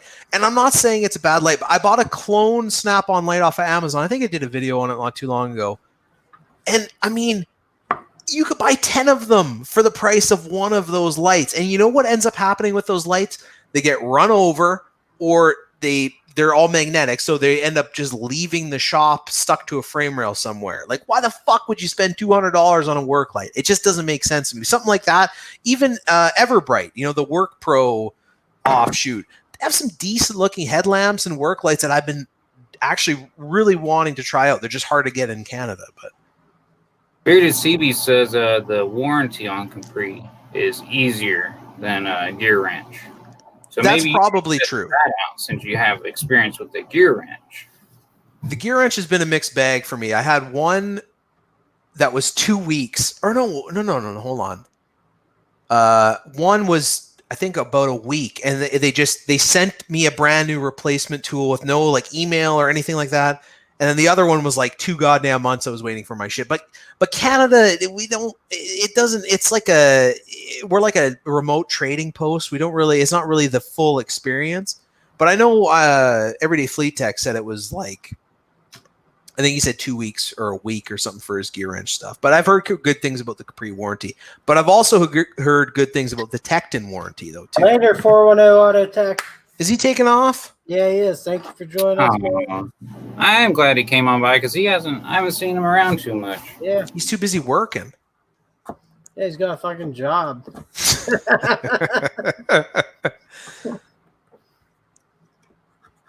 You know what's really weird is I'm unemployed. My wife is unemployed. And we have more money in our bank account than when we're working. It's the greatest. No, that's fucking true. When I had the few weeks off, yeah, like, it just, because you're not going anywhere, you're not spending any money. A person really doesn't need much. It's amazing how, Jesus, it's crazy. It is. It really is. Robert Waters says, changing the battery. I thought he asked if the Braun has a changeable battery. Oh, no, I don't know, Robert. I haven't dove into it. Y'all chat amongst yourselves while I break this light. You know what I like? Streamlight. They make some fucking incredible flashlights. I had a Streamlight at my old job, and I swear to God, I would charge that thing once a month. It was insane. Drop it in coolant and shit. I've been wanting to try their headlamps, but I just haven't had any experience with them. I'm gonna say no. I don't think you could get the lithium battery out of here without breaking it. But I still like it better. It's $15. $15. Buy 10 of those, Brad. What is it? Micro USB? Yeah. It's got the little micro USB right there. Nice. It's got like only 3 settings, which that's my big irritation with lights nowadays. When you got to click it 8 million times just to turn the motherfucker off. Thank you. Why the fuck do I need a strobe feature? I need a bright, a low, and an off. That's it. That's it. That's all you need. The one thing, like the gear wrench that I like is when it goes, like when it's at low battery, it'll start to pulse, and that's super nice because if you're working under the hood or if it's under the chassis, and you're fucked off filling out an order form or something like that, you're trying to get parts, and then all of a sudden you catch that flashing out of the corner of your eye, you actually get the thing and take it off and put it on the charger instead of just forgetting about it like a cheaper one. But that's the only thing. It's like that one feature is about all I would pay for a premium light. I got a new subject for you because I just thought about this. I got this in the mail from PB Swiss. It's just a cheap little pocket screwdriver. But what is your favorite pocket screwdriver? I had one and I lost it, which is what made me think of it. Like a tiny little multi-bit like that? Yeah, just tiny. You could fit in your shirt pocket or, maybe your pants pocket. I like the Pick Quick. They're made in Vancouver, come out of Canada. They're a little bit bulky, but the bits are very, very nice, actually. I've used them in my Impact and stuff. They're pretty impressive. Neil? Hyper tough. Hyper tough pocket screwdriver, huh? Yeah. Why? Because it's sturdy, or you can just get a new one real quick because you always lose them? Well, no, it's like $1, but I've had the same one for like 7 years now. It's like sunglasses. Yeah. You buy cheap sunglasses, you never lose them. Yeah, exactly. I had one I got from Justin ATV, if you remember his channel. Mm-hmm. And it was an SK. Had a flat and a Phillips, a real small Phillips. But I loved it. It was the best pocket screwdriver I ever had. Although it wouldn't fit in your shirt pocket, like where the pen goes. But it would, when I had a button-down shirt, I would clip it in between the buttons. And that thing was sturdy as hell. Man, I used it at the pry bar. The only problem is they want $10 on it on Amazon. Yeah, I can't. You can't pry bar with the Hyper Tough because it's just a plastic housing. Yeah.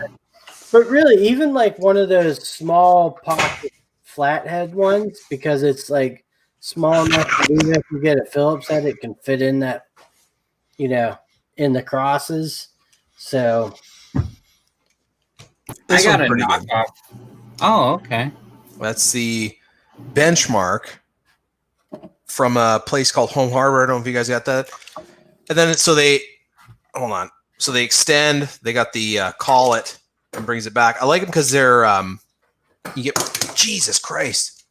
You get fairly small ends for them. So like when I'm doing videos where I'm taking apart little tiny stuff, it actually works pretty good. But the Pick Quick definitely is nice because you can put in a hex driver. I bought this for $2 at Target. If you guys saw my Hawk Force multi-bit driver thing. That thing was the 6-shooter. So this thing is the original. It has a flashlight there. It's got a clip, and you pull out. Fuck yeah! It's called the 8-in-1 screwdriver right there. I mean, but you know what? Like, they're not bad. I mean, I don't. Would you pay $2? Yeah, $2 or $3, something like that. But throw it in the car. There you go. The clip goes both ways. So you have a pen light on one side. Fuck yeah! You remember the movie? But just comes out. The Seth not Seth Rogen, where they go to kill the North Korean guy. What's that movie? Oh yeah. Remember when he gets the thing, he has to stick it up his ass? What is that? Hold that back up, Neil.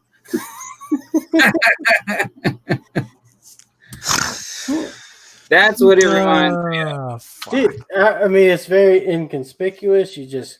Oh, yeah. I would never notice that. Head into an apartment like that, you're set, man. Professionals here, don't worry.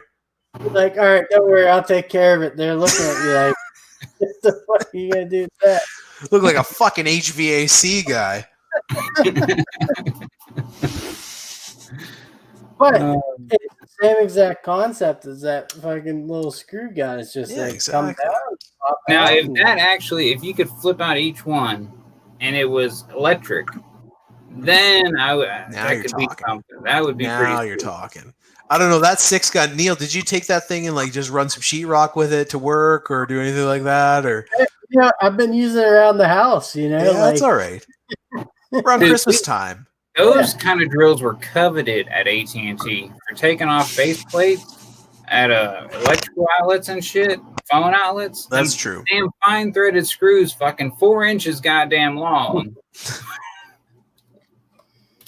I got that Work Pro Power Blaster 9000. I made fun of that fucking thing when they sent it to me to do a review on it. And I've been using the shit out of that thing. It's good because it doesn't have too much jam. So like I've been dicking around with computers and stuff, and it's great. You put it there, you can't strip anything, it's got a flashlight on it. The power went out a couple weeks back, and I took that thing out like a fucking dickhead. And it's all right. Sometimes. Yeah, I haven't even checked how to replace the battery for the. I just assume that you can't. No, we got a twist off here. Whoa! Are we discovering new features here? Yeah. If I got 2 AAAs down here somewhere. What brand of battery did they put in there from factory? Hyper power. Duracell. Duracell recharge. Energizer. Get the fuck out of here. That's all right. That's worth $3 right there. I never even. Dude, have you ever noticed that sometimes you can buy flashlights with batteries cheaper than buying batteries? Very true. Oh, there you go. Target is pretty sweet. I have to admit, I've only been to a Target about 3 times in my life. We don't have them here anymore, or they made it in Canada for about 6 weeks. Target's pretty cool. It's like a classier Walmart, right? Is that what it is? Yeah. My wife loves Target. Like you go to Walmart, you can buy a tape measure like a Stanley for like $7. You get a Target, you can buy the same one for about 20. Okay. No. It would be Black & Decker at Target, I believe. They have Stanley there. Do they? But my real question is, I bought this a little while ago. Okay. Ooh. What the hell are you going to do with that, Neil? I don't know. I've been trying to think of like something cool to make it out. How many RPMs is it? A quarter. RPM. Nice. Just slow moving. And a quarter horsepower. It's 1725 RPM. You could make a disc sander out of it. Throw you a 10-inch block of wood onto that pulley. Where's the plug for it? Well, I gotta put one in, but okay. Two guys over here. So there's an oil port on it too. What did it come off of? Dude, I bought off of eBay one night, but I have no fucking. I knew there was a reason why I wanted it, but I think I was going to use it to run like a key cutting machine, but I just never got around to figuring that one out.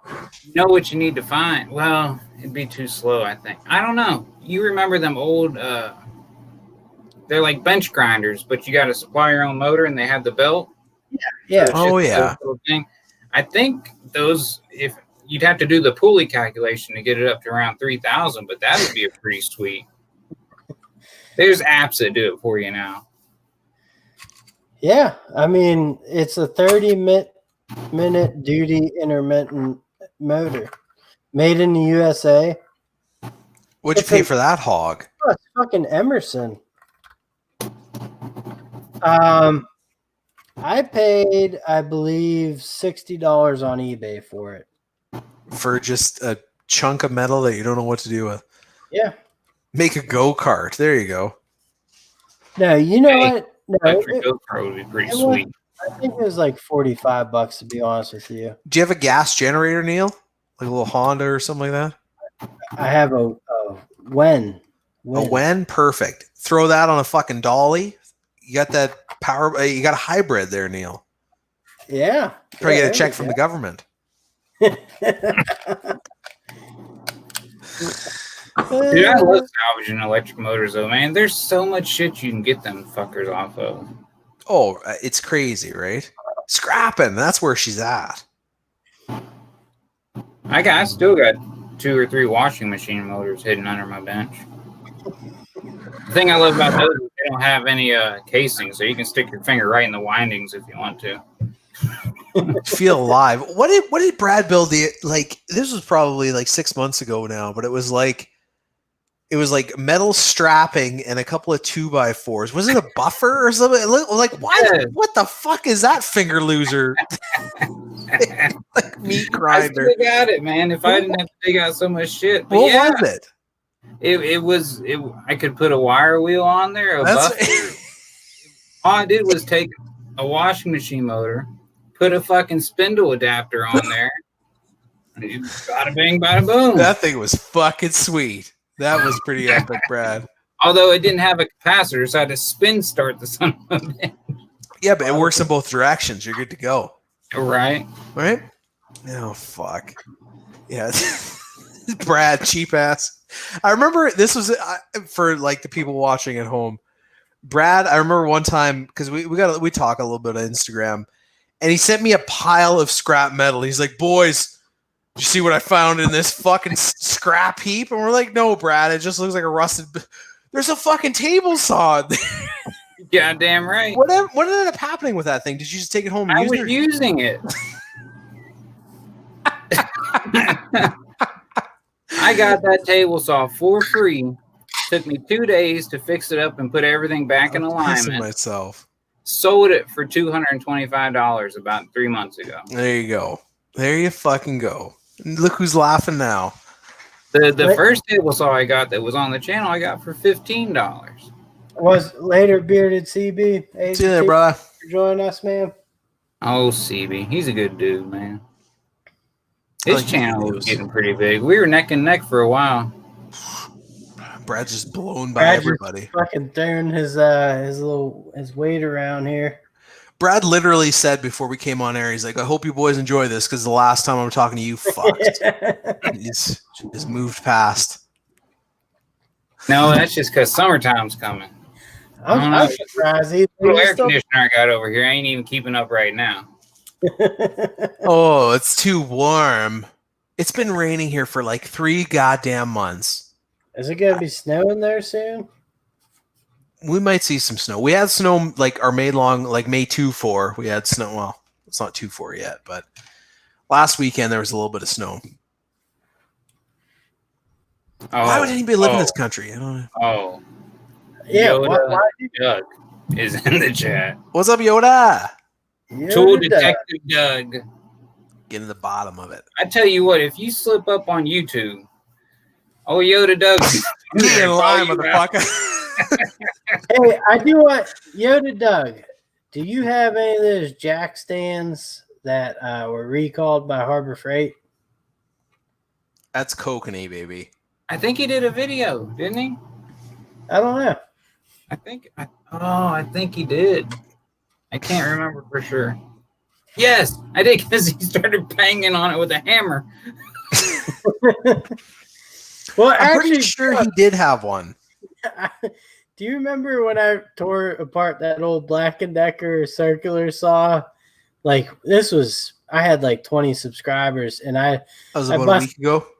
Yeah. And I busted out the Sawzall to like take apart. I had it up on a chair, and I'm like cutting through it because it had so many screws and nuts and stuff that just wouldn't. Oh fuck! He said he took them back today. My truck fell twice or 3 times. Holy fuck. I would lose my shit. I don't think I'd use them again after my truck fell the first time. The first time you fooled me once, you know. But then again, I'm the guy that just throws his tire underneath his truck for a jack. You cheap fuck. You got that spare tire there to hold the truck up. There you go. That's your lifeline right there. Are you still driving that Dodge, Brad? You managed to keep that thing together or what? I still have the Dodge. I got my dad's truck too, though, so I have 2 trucks right now. Oh, okay. Yeah, it's Texas, though. Everybody has 2 trucks, right? Yeah, living large, man. Your daughter has a couple trucks down there. Brad, the other day, we were talking about, like, he was talking about sales tax down in Texas. He's like, yeah, man, it's fucking crazy. We're paying 8% down here. Can you believe that shit? And I'm like, Brad, I pay 13% plus income tax plus, like, man alive. Just giving it away down there. Buy a truck for a pack of heaters. What I like about Texas is we don't have a state tax. So anybody that comes to our state and buys something, we're going to tax you. User tax. I always thought that's what it should be. Just whatever shit that I'm going to use, tax me on it. But anything else, just let me do what I got to do. I kind of prefer it that way. Right? I don't understand the state tax stuff. 32% income tax. Like, it's just nuts. I'm sparing my 96 S10 with a 4.3. It's a fucking great truck. S10. I've owned 4 of those, 3 of those. Did I, like, I don't know if this was a dream or something, but, like, didn't you say your dream car is like a GMC Cyclone? Oh, I love those fucking things, man. That was... Where was that from, or was that a dream of mine? Everyday Fleet Tech was talking about if you could get a vehicle from the year that you were born. And I said the GMC Cyclone, but specifically the Marlboro edition, because they made a T-top with the Marlboro paint job, which America, fuck yeah. Turbocharged, 4.3 liter, water cooled. That thing would out accelerate the Corvette from that era in the rain. Oh, that thing was fucking sweet. I would love one of those. You can't find them anymore. I'll be back in a minute. It's only 32% effective rate. It works out to far less than that. Yeah, I guess. $18,000 in taxes last year. Yeah, there you go. That's fucking crazy. Is like when I was young, like cigarettes were advertised fucking everywhere. Now, like if someone's smoking outside, like people start shooting at them. Oh, it's crazy. In Canada, they just so it used to be you buy a pack of fucking I don't know Export A or whatever, and it'd have their blue and white and their signature decaling and stuff on it. Now, every single tobacco product sold in Canada looks like a military ration. They're all tan colored, and it says, Marlboro Pro, and it's like brown and white, and it's like, this causes cancer, you piece of shit, and it's like $50. It's fun. I bought it's crazy. Like you go to you buy a pack of cigarettes, like my old man or whatever. And it's like a gray package of utility cigarettes. I've never seen anything. It's so crazy. Are you chewing again, Neil? Ah, fuck yeah. Oh man, delicious. You're in Flavor Town. I have got to quit dipping. Like my teeth are getting so bad. It's I've got to do something. See, I'm hoping for something like that, but I've never had a fucking cavity. Oh my god, I don't see how. I didn't go. I went to the dentist 2 times over a 12-year span. What? And they were like, I mean, they thought they're gonna have to do some work and stuff, and they're like, I don't get it. What are you doing? Hey, this will be up on the Etsy store. Look at that! Wow, pretty fancy, huh? Brad. And obviously, Brad went through all the proper channels to get the use for the trademark and the logo. No problems there. Of course. Fully legal. I don't have the outline, so it's not the same. And, if you have a vagina instead of a dick, you'd want to buy it, right? Exactly. That's. I think it's kind of mandatory. So anybody in here that has a dick must go over to my Etsy store and order I know I have one. That looks actually pretty killer, Brad. That's all right. That is awesome. I love the way that you finish the wood. Or how's that spar stuff? Did you enjoy? I like that? the spar. The only downside with the spar is the dry time, and it's not that much of a downs. It's quicker than polyurethane, but it's not as quick as lacquer. So it's a good medium. But I do like it. If I'm doing anything outdoor, I use the spar now. Yeah, a lot of the stuff I do it's going to be outside, and that's what's held up the best, Yeah, that sign there, my old safety guy from the old field, I put up what was my welcome home sign that I made just as a test, and he ordered one of those, and he wanted a Harley sign, so I just made that. So it's all right. And then the great thing about the CNC is once you make one of them, you can just make a million of them. Who gives a fucking shit, right? So I actually in high school we had a CNC machine that we could make stuff, and I made a penny hockey board. It's like a little mini hockey rink with 2 holes on either side, and you can play with a penny, to sink it. We don't have those anymore. Pretty fucking fun. Got rid of the pennies. I said, fuck that shit. Yeah, you guys are just like fucking $1. Actually, in Australia, no problem, Simple Electronics. You fucking you don't get changed. They either you're up or down, Yeah, we have that too. So it's to the nearest 5 cents or whatever. Honestly, it's pretty sweet. The plastic money I actually quite like. I was a little bit hesitant to begin with, but the plastic bills, that's where it's at. Now, wash that shit. Does your money have Trudeau sucking, yes. Yeah, pretty much. Yeah, just give him the old fuck. I hate that guy. Simple Electronics, cover your ears. He's from Ontario. They love him over there, but man. Hoo-wee! That fucking guy is the worst. Is this guy's garage in here? I've been wanting to go live with 4IM Caper. I'm going throwback here. I have been wanting to go live with him for some time, but I feel like we could just go and the channel would be totally shut down after we were done, but just rail on the Prime Minister. I miss when Neil would go live every 3 days.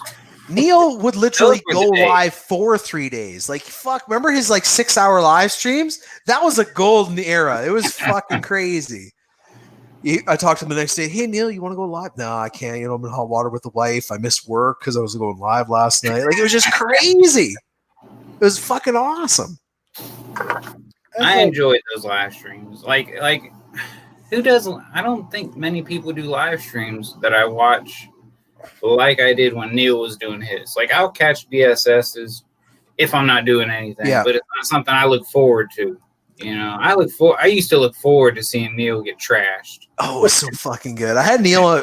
I remember Neil and I did a live stream. This is I think he had about 15 subscribers, and his computer was so fucking bad. And then there was guys in the chat because he would cut out, and it was just all jerky and shit. And it looked like he was fucking loaded. He was like, man, I'm sober as a judge. He's like, my computer's just a piece of shit. And it was the next week he finally got a good computer, and it was a totally different thing. But man, it was the best. He'd tell a joke, and it'd be 45 minutes later, he'd be laughing about it. I gotta be honest, Junk, if you actually watch that live stream, I don't know how you managed to understand what I was saying or doing, but you fucking just rolled with it, man. Hey, baby, you got to make it work. You know what I'm saying? That's it. Wait, it was good. I got one thing to say. I don't follow politics that often, but Joe Biden, right? He was on some an African American's morning show podcast thing, and the host of that show was with the election coming up, will you come back on with us? And he was with the election coming up, will you come back up on us? And make him smaller. Hold on. There we go. Probably for the best. And because He's like, we'll have more questions. And Joe Biden just goes, well, if you're voting Trump, then you ain't black. That's what he said. Word for word. Something like that. Like if you're you ain't black. Like fucking Democrats want that black vote so bad. I demonetized. Like, if you go to the other side, you're just. I would love making tools and trash, making it rain. I would love to vote for Trump, quite frankly. Like if I could, if you guys want Trudeau, you can have him. We can just like swap him out that way to keep the. But I like. Yeah. There we go. I appreciate that, Neil. I find it's unfortunate because the U.S. like it gets a bad rap, but I feel like a lot of people. There's some really smart people that live there. Like why does it have to be fuckheads all the time? You know what I mean? Like, can we just get somebody normal? The thing with Trump is, are y'all just carrying on this? Brad, you know what? You're looking like the crazy one now, quite frankly, that you got the lid on. Well, the thing with him is like he's not a politician, so like, that and.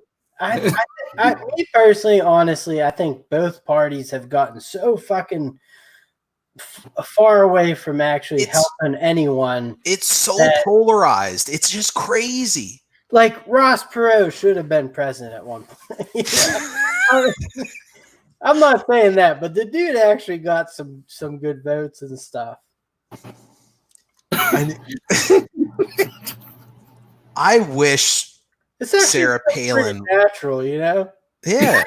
I wish Sarah Palin would have got in, Oh my god. Like for a month she was like attractive. Yes. And then she started talking. Yeah. And actually she fucking like went crazy after the whole. Well, there's a lot of meth in Alaska, so she probably just started dipping into that, I would imagine. Yeah. Okay. How do I turn off the super chats? Fine. We need another $2 super chat to put our shit back on. I mean, Jump's like ripped. Look at him, man. No. Did you see what Tools and Trash just put? No. Go get a jar of peanut butter. Well, I'm not doing that, but I mean, Oh my god. I haven't heard anything y'all were saying like the last 5 minutes. Focus on butt plugs and shirtless dudes. That's what Brad's Workbench is all about. Getting freaky. That's it. Go for it. See, the problem is Brad's the only sober person here, so he's really bringing down the vibe. He'd have his dick out by now, for sure. For sure.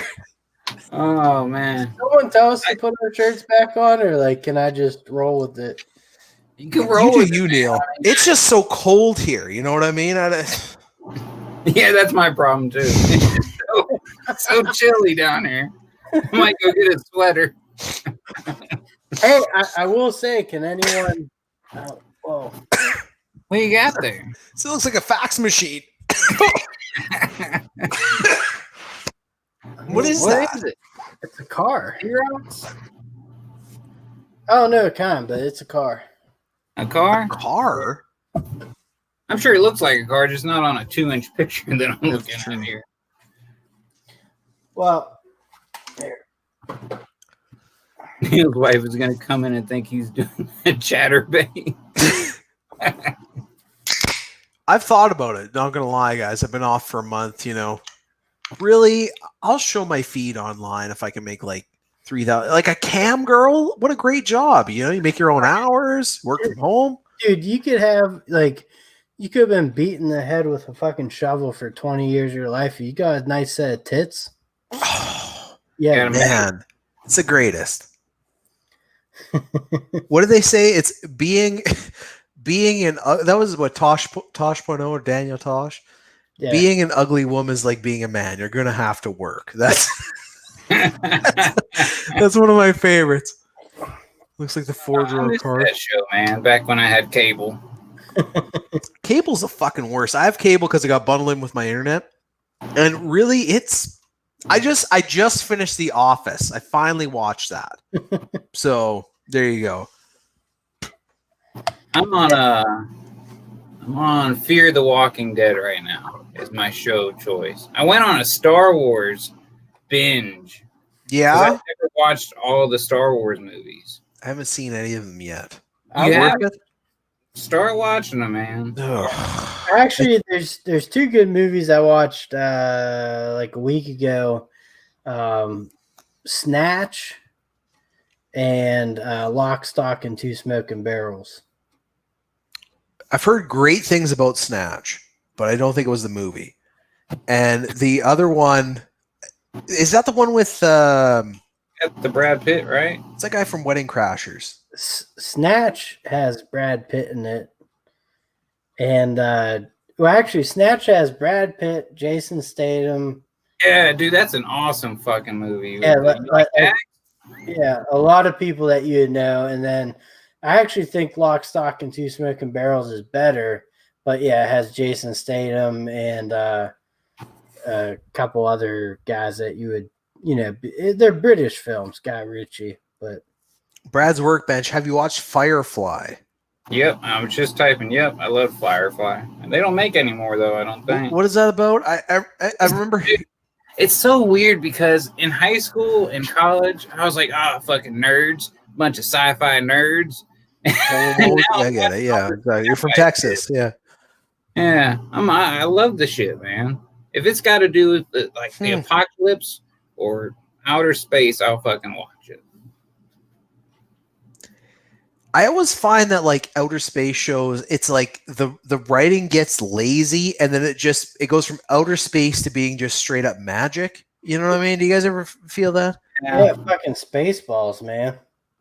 It's a fucking great movie. I've never seen Star Wars, but I've seen that. It's funny. I've been thinking about this for a while. I've talked about this on my channel too, but I've been thinking about watching some of these classic movies that I've never seen, but describing them first. Like what I think the Lord of the Rings, like describing the plot of that and then watching it and then giving my review after.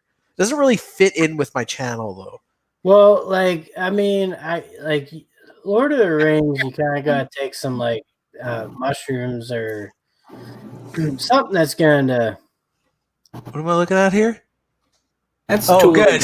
That's perfect. It's got me shirtless. Make sure you take a screenshot of that. That'll be up on Instagram if you guys haven't checked him out. Brad's Workbench. No, it's already up there. That's tools and trash. Perfect.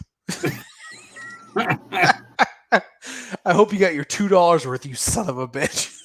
4. He gave me one for peanut butter. Oh, there you go. There you go. Firefly didn't last long enough to get lazy. I'll make a donation in both of y'all's names. How about that? Brad, you buy yourself a free tarp or whatever. I don't give a shit. No, but Junk, if you haven't seen Snatch, you gotta watch that fucking movie. Everybody always tells me all the things that I have to watch, and it's just you gotta watch it. You will watch it. It's a classic. Have you guys watched Big Clive yet? Yes. Yeah. I actually subscribed to him, and then greatest channel ever, or what? 3 videos later, I unsubscribed. You're missing out, Brad. You're missing out. No. How are you going to know the difference between a Darlington transistor and a regular transistor? You never know that shit unless you watch him. Somehow I will have to. You'll manage, I guess. Fucking electricians, goddamn hacks. Give me the 3 colors and the green wire, and I'll hook it up. That's true. They're different too. All the European standards are so fucking weird. Like, okay, I'll give you guys a question. If you could go on the 240 volt, snap your fingers, and then we're all 240. We got rid of this 120 bullshit. Would you go for it? I totally would, 100%. Yep. Right? Why the fuck are we not doing that? Pump up the jam. It would cost too much money to revamp houses. I guess. That's the problem. Crank it up. My kids got home, so I'm gonna go do the dad thing for 15 minutes, and I'll be right back. All right. The only thing I would switch about here is switching the ground plug. If you turn them upside down, I think the outlets would be a lot better. Like the earthing plug on the top? Yeah. Why is that? Because if it's on the bottom, everything drags down, right? If you put the earthing plug on the top, it's not going to pull down naturally. See, I feel like that people just snap those off anyways. So, well, I mean, more like us, you know, like when we go into an apartment and they only have the 2 prongs and no ground, and you have a ground and you're like, well, I gotta do the fucking work, and you just grab some needle noses and there has been it's funny because like I go to work and there has been an outlet that has had a goddamn earthing prong broke off in the fucking in the outlet for like 6 months now, and they're like, yeah, you know, you guys really need to be running brushless tools because there's a really high, you know, if you're running brush tools, I'm like, motherfucker, there is no earthing on any of these plugs on this whole wall because there's shit smashed off in them. And you're talking about my brush tools? Like, seriously. yeah, go fuck off. Exactly. Ground plug towards the sky is idiotic. Plugs are not designed that way. All plugs put it. You can flip the outlets upside down. I mean, I did it my Bango, house. bango, baby. Problem solved. What do you think of the European outlets? Have you ever fucked around with those things? They got like shields in them and stuff. Well, so like, you know, Europeans, they piss me off so bad with their building superiority, or what they think is, and so I kind of write them off as fucking clowns. See, here's the thing though: when a German tells me something is better, I'm pretty inclined to believe him. Those fucking guys they're pretty on the money. I mean, like, let's be honest, Neil. Compare your Wera screwdrivers to your Snap-on screwdrivers. I mean, honestly, I mean, it's so fucking ridiculous. They don't even put a strike cap on the back. $40 for that thing. Can you believe that shit? Well, it wasn't.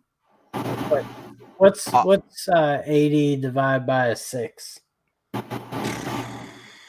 That's a smoking deal, Neil. Because I paid $32 for a single number 2 Phillips head. Yeah, no, I got the. I think it was six screwdrivers. Is $80 on eBay. That's all right. Hey, who is that? Actually, that's who won the war? What war? I think that was Yoda Doug. He buys a lot of his tool truck stuff off of eBay. He gets a good job. Yeah. Or gets a good deal on it or whatever. Yeah. Is that Brad's like camera or is that his thing fucking like blowing up like World War II? Yeah, he's got like the mic fully open, and I think he's got a beehive in his goddamn like work shed there. The guy had like, look at all the fucking shit that he's got, and he's got a full blown lathe with like a cock extractor there. Some sort of Ku Klux Klan outfit in the back. I mean, never mind. I know exactly what you're talking about. What is that? Are you a beekeeper? Like what? Is this like a leather, like a Chronicles of Riddick type of? Oh, there you go. Yeah, my dust collector. Man, look at this guy. You know what I use for dust collection? Right in here, these lungs. That's yeah, pretty much, man. You don't remember? You might have missed that. I got an 18-inch jet bandsaw and that dust collector for $200. Pulled it out of a pile of a fucking scrap metal in the middle of the Texas desert. That was falling down. Yeah, I'm not gonna get too far into like the European American debate, but like, pretty sure we helped out pretty good on the whole Hitler era. Let's be honest, though, and I know this is not going to be a very popular opinion, especially on here, but if anybody beat the Germans, it was the Russians. I mean, they were throwing bodies at that fucking goddamn Adolf Hitler like you would not believe. Like, it was just, how many hundreds of thousands of civilians do we need to kill to beat these goddamn Germans? What the Eastern Front, I mean, that was just completely forgotten about. Has anybody? I watched a movie about it, I think, one time. I love, you know what, like the World War II like documentaries are like the Harbor Freight of Netflix. Like I will fucking watch every goddamn single one of those things. I just never gets old. Yeah, I used to get into them. Right? What do? You know? Especially, you know who really got ass blasted? And I know this is not very popular either. The Chinese, the Japanese were just railing the Chinese in World War II. Like, Dude, how about we drop a fucking atom bomb on Nagasaki, Hiroshima. yeah. And then we're just like, all right, listen, that was intense. So no one else can do this, you know. It's like but after you everyone was like, yeah, we agree. Like, we're just gonna calm it down. Like, Things have gotten out of hand, guys. The U.S. dropped there, like, holy shit! Like, it's like after you come and it's like you come back to reality, you're like, oh my god, what just happened here? Like shit. That was fucking crazy. Yeah, I mean, like, I'm a fucking proud American. That's me too. Yeah, you just have to move here. But it's coming, baby. Actually, I was talking with Bearded CB because I posted a video.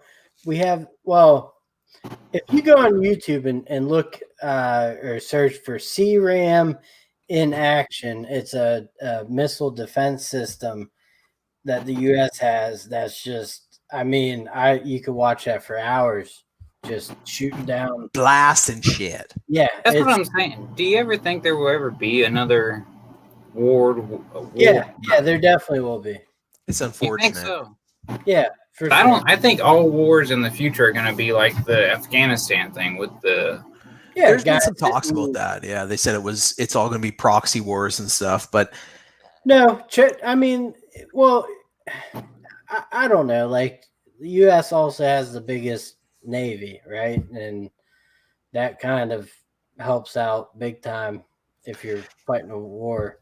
It's you know what? It's so tough. Like, a person's kind of hopeful that human beings, like as a civilization, can do better. You know what I mean? And maybe that is the last of it. The one thing I will say, technology, despite all of the fuckery that technology has, and it is quite, but it does make the human experience a lot more universal. You know what I mean? Like, I feel like now I can empathize with somebody that's living in the Middle East more than I ever could in the past. You know, it's just so easy to dehumanize those, you know, the enemy type of thing.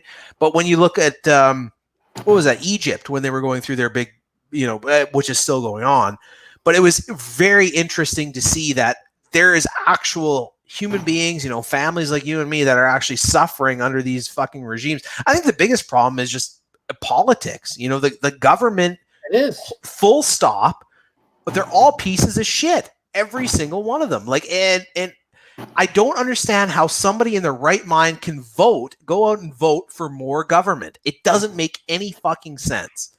Like, so, and I'll break this down, like, in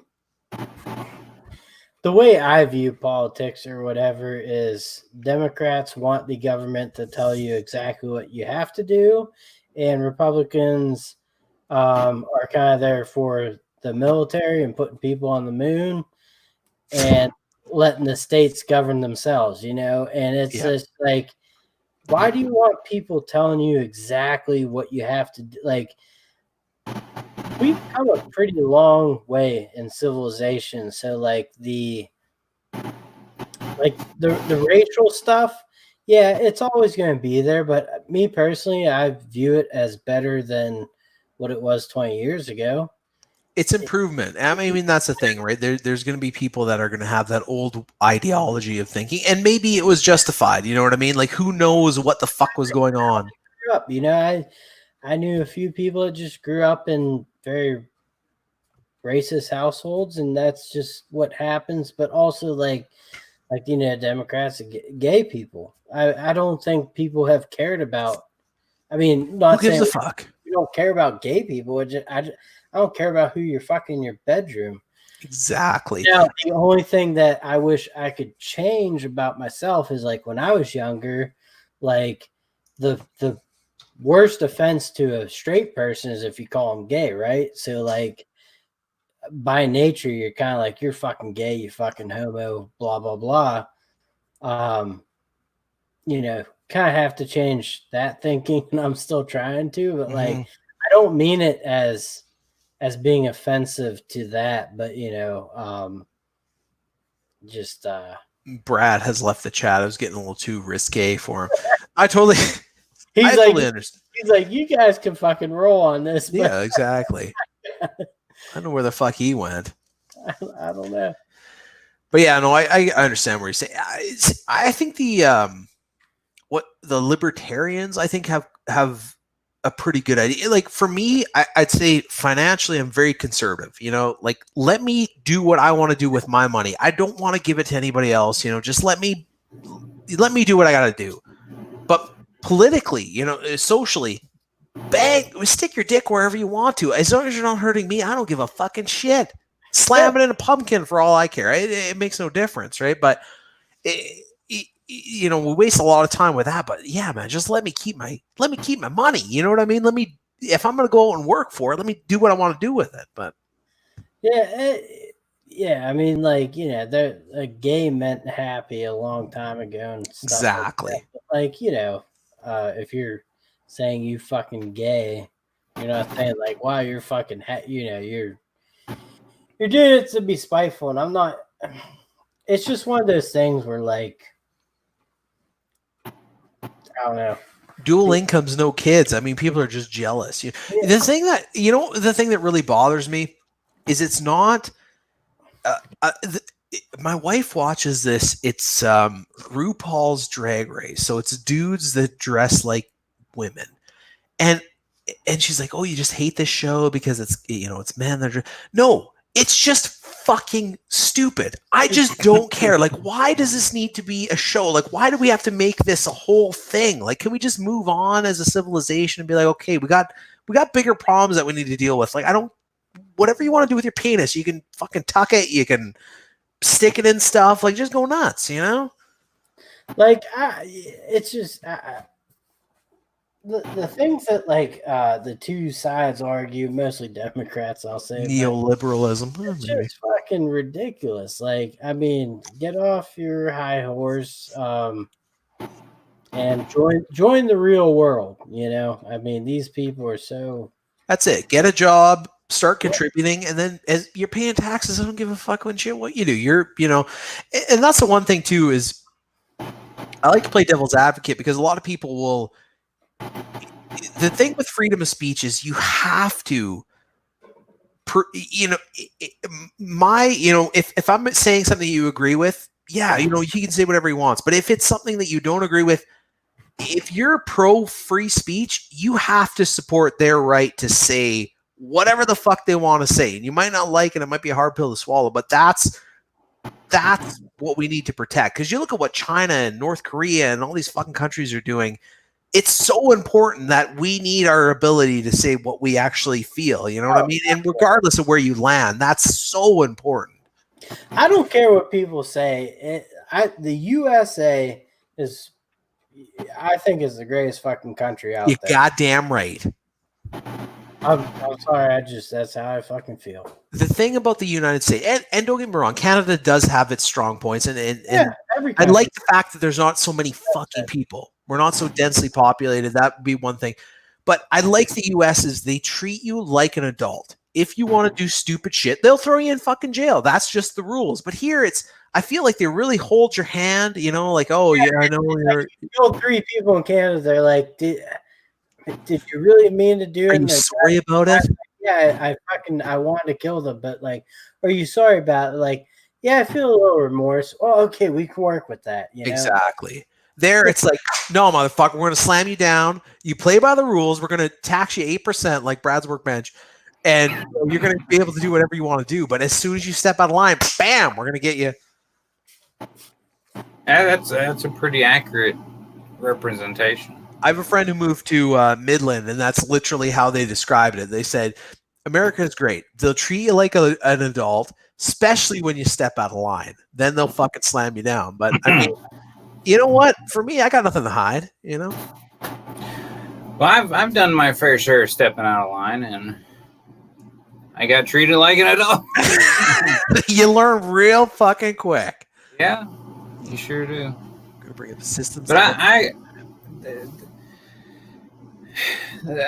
think the problem with politics. I didn't want to interrupt because y'all were doing so good, back and forth. And I'm not a big politic guy anyways, but I think the biggest problem with politics is people make it a job.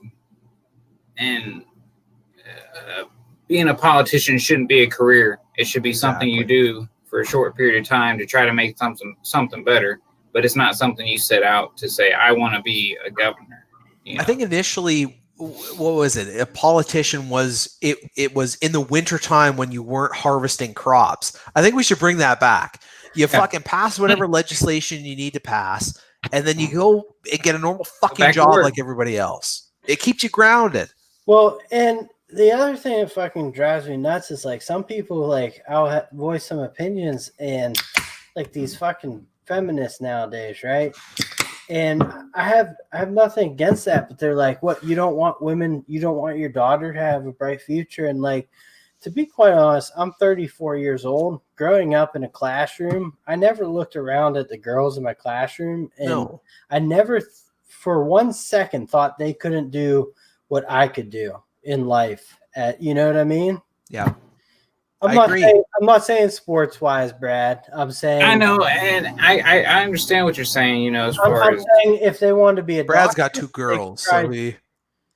Yeah, I have a daughter as well, and I want the best for them, but I don't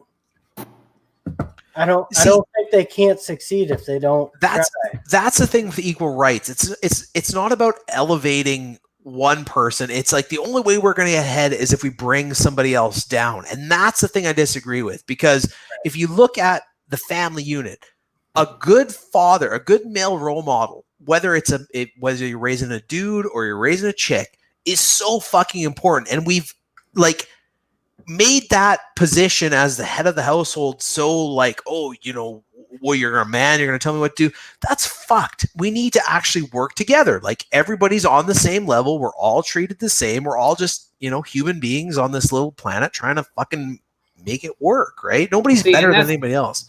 And that's the thing, and that goes across the equality, the racism, all that shit, is everybody wants the same shit out of life. Exactly. Everybody does. We go about it in different ways. And if we get over the little piddly shit that pisses us off about each other, like wearing a dress and you got a dick. If you get over that shit and realize this dude just wants to live a happy life, then you get over yourself pretty quick. That's it. And that's where I think the internet is good, because like it says, it really does humanize everybody's experience. We're all kind of going through the same shit, right? Like it's weird. You see a meme that's popular in the States or whatever, and it's like, yeah, everybody's fucking dealing with the same shit. We all don't like dealing with other people. It's kind of ironic, right? Well, people are assholes, but see, the other problem with the internet is it has given a voice to the minute few that do want to cause chaos and stir up shit. They found each other, and it seems like they're always the loudest. Us normal folks, we won't get attention because we don't go searching for it. But the people that say, oh, I hate gays, or I hate blacks, or they're the ones screaming from the rooftops. So people just automatically think that this is how America is, or Texas is, or I feel like if you have the right to vote, you should be working full time and paying full income tax. You know what I mean? Like there's a lot of fucking people that have nothing but time on their hands that just sit online and fucking rail on these stupid, like flat earthers and anti-vaxxers. Like, can you just fuck off, please? Like, really? Let's scroll back. Brad, did you just call me normal? I appreciate that. I misspeak a lot during these things. I can't edit this, so I agree. I mean, like the anti-vax people, I was reading an article the other day. There's a reality TV show girl that's married to an ex-football player, and they're having their second child. She wanted to do a natural birth, but because of the COVID, she couldn't.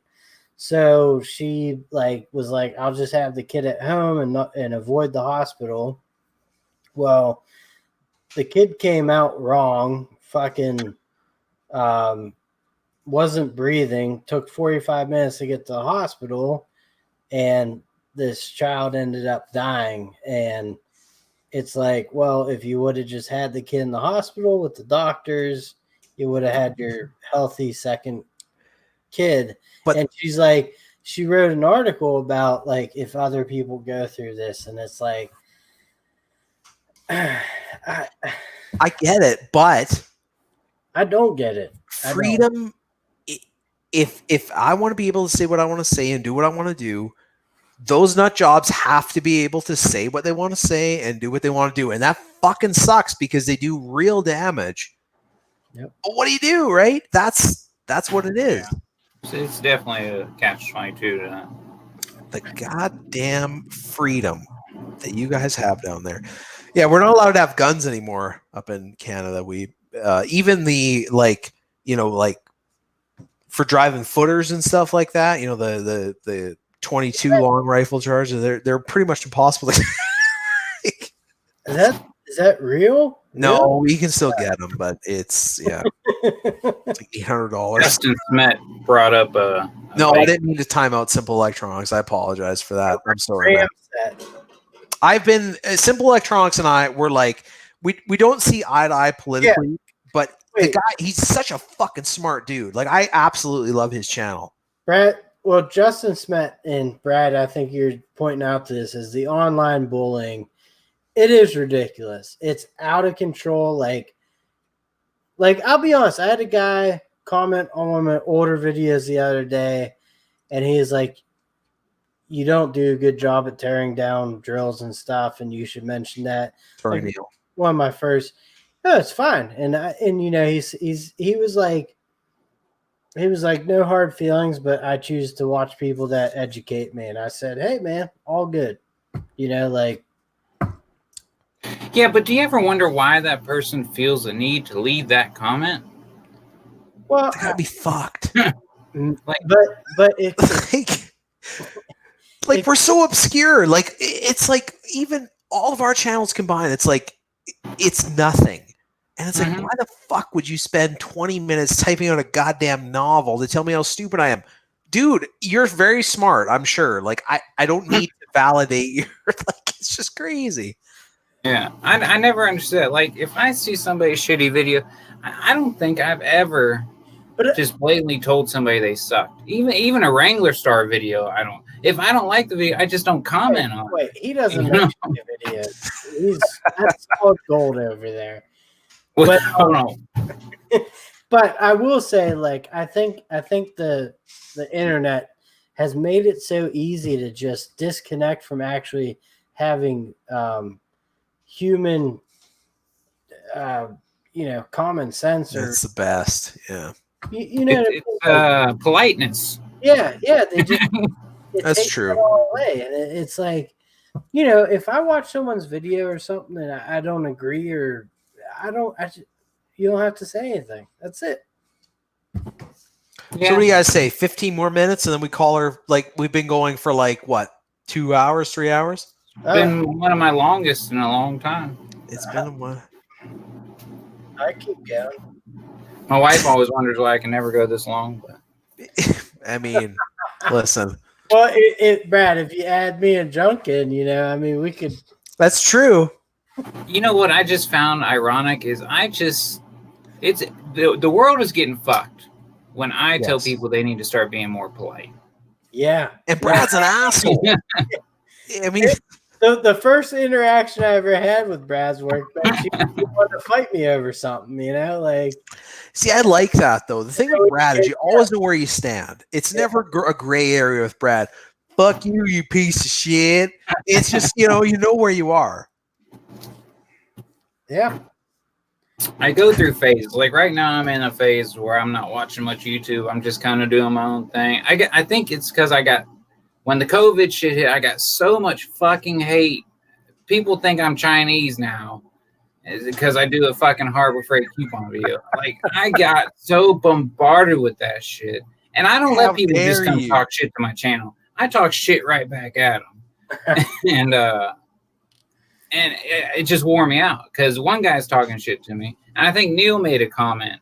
And me and him had a talk because I got pissy with you, but you didn't realize I was taking it from all these other directions, you know? Yeah, I had no, like, I was just trying to make like in fact, when I commented that comment, I'm like, oh, he'll have a good laugh about this. And it was like, but it's all good, man. I understand where you're coming from. But that's why I just kind of, I still answer most of my comments, but now the shitty comments, I don't fuck with, because people in that frame of mind just aren't. They're not worth my time.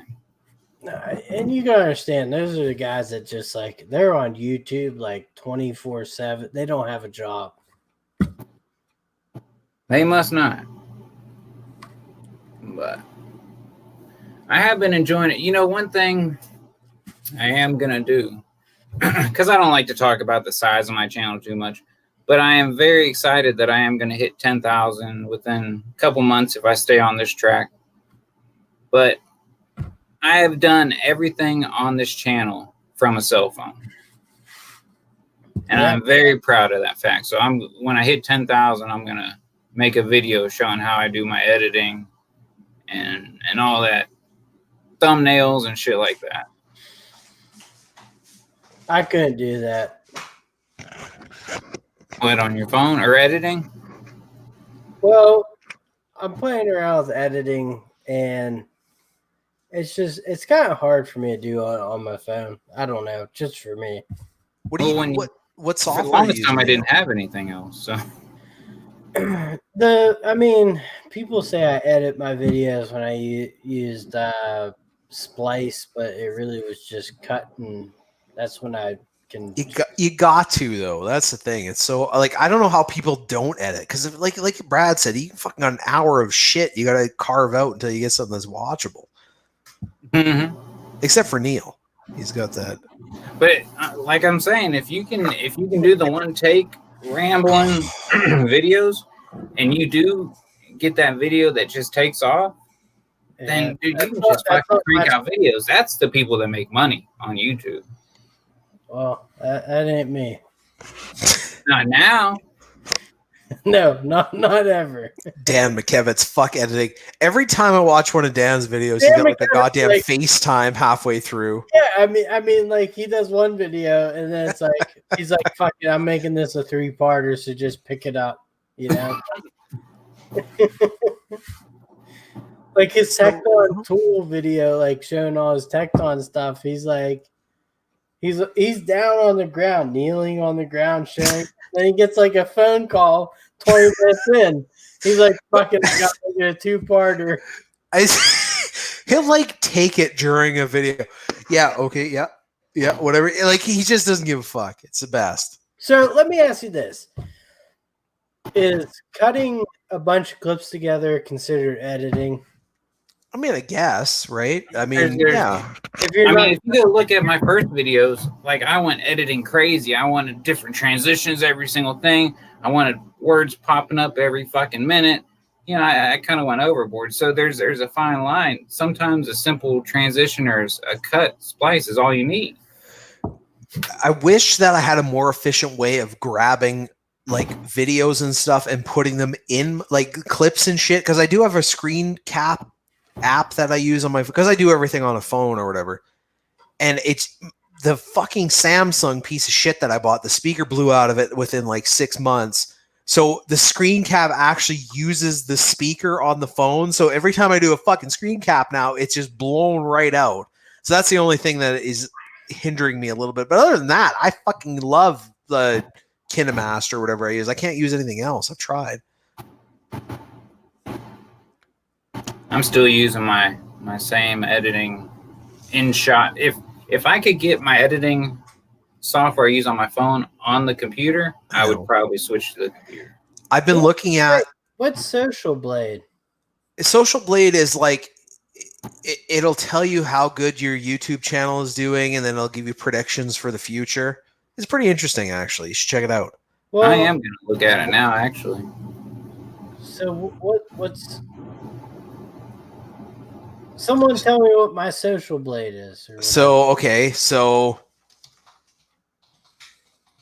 I thought that was only for big channels. No, everybody's on there. I've fucking Googled myself. I think I've had Neil on here before, actually. Brad's Workbench, I do have you... I do have you already pulled up here. Maintenance man. You're tracking me, huh? Fuck, Brad. How much money does it say I make? I'm curious. $9,000 a week. I don't think that's right. That's probably low. Channel suggestions. So the maintenance man does not show up. Is it all one word, Neil? No.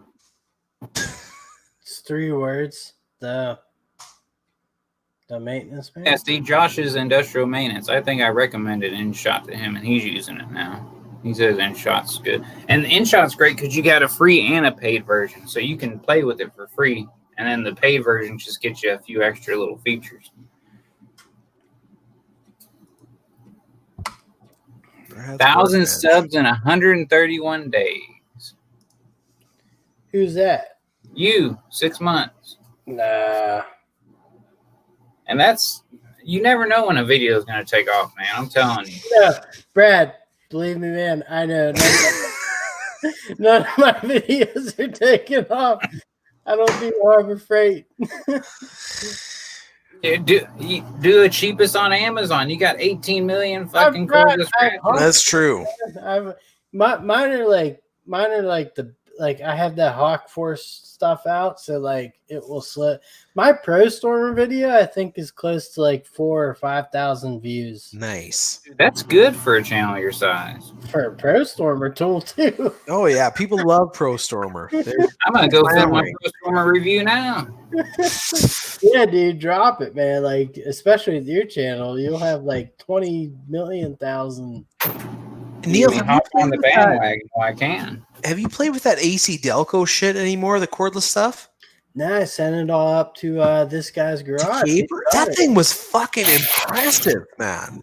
Yeah, he. All right, Justin Smet, thank you for joining. You've been in here a while, man. Thanks, brother. He's a new guy or new to my channel, I believe. So I appreciate him coming in. I have a C+ rating on Social Blade, I guess. Nice. Hey, I'm gonna have to check out this website, although it might just discourage me. Who knows? Probably. C+ is pretty good, Neil. Did it say how much I'm supposed to be making? Brad, to be honest with you, I can't find you, but Fucking liars, man. what do I got here? Hey, I'm C+ too, Neil. We're homies. Oh, But you are both. That's passing in America. That's true, baby. Brad's These Workbench. get degrees, right? I seriously cannot find Brad's Workbench. 2 words. Maybe 3, I don't know. Are you putting an apostrophe? There is an apostrophe there. No. I don't got time for that shit. There it is. I dwelled on putting that apostrophe or not. Minus, Brad. Look at this fucking guy. Hey! So it says estimated monthly earnings. I wonder if I can hold on. Let's see if I can. How many? Share screen. So we'll do this. Do that. And share. Large K9 says we rock live. Thank you. Oh, yeah. Dan McKelvey wasn't wrong. The guy is Okay, Simple Electronics says I make between $771 and $12,000 per year. That's a hell of a gap. What? $700 or $12,000. you make about 12 G's a year, no? Shit, I wish. I just started making money. Just started. You have I average around 200 a month, I think. 200 American dollars a month? Man, I'd be living large. I just, to be honest with you, if I can buy myself a cheeseburger from McDonald's, I will have made it. I think total in my whole YouTube career about $200. And I'm talking max then. I think Good my enough. total in my 2 years has been $1,500. Yeah, I've gotten 3 payments. 2 Nice. years. Nice. So, and it's not very good though. When you, I mean, I understand y'all are looking at it good because it's more than y'all have done in 2 years, but it's still $1,500 in 2 years. Well, that's the thing, right? The hours per. See, that's the thing what people don't get. It's like you have a YouTube channel, you're a fucking multimillionaire. It's like, dude, It's like 2 years. You're talking hundreds of hours of recording, editing, tagging, all that bullshit. It's like you're talking like 50 cents an hour. And it's like guys that aren't apparently when you get fucking monetized, it's like a magic fairy comes in, flies in, shakes its wand. You're a millionaire now. You're monetized. It means nothing. Like it really does mean nothing. It's. I was monetized for 4 months posting videos before I realized that I had to turn monetization on on my videos to actually get. I'm like, I don't know what the fuck's going on. I'm not getting anything. I know. But when I first got monetized, I think I was averaging $20 a month. Well, I mean, that's it, right? I mean, that's for hours, right? I mean, like really, you post even see the way I look at it, it's like, okay, I post an hour of content a week. Even if the background stuff, which is like 10 times that, it's still not, it's nothing, right? It's crazy. Like, I'll take a week off. I'll gain more subscribers than if I put fucking videos out. I quit trying to hold myself to every single week. Like, I had a video ready to go last week, but my Harbor Freight video is doing good, so I just held off on posting. It give me another week of not having to make a video. That's it. I'm trying every Wednesday. Even that, like, I don't know, like it's still even once a week is quite a bit when you factor in all the other bullshit you have going on in your life. Like, fuck, like I don't know how people do it. I mean, there's definitely been times when I was too busy, but like Antonio Claudio Michael, the fucking guy is posting 2 to 3 videos a day. I don't know how he does it. It's crazy.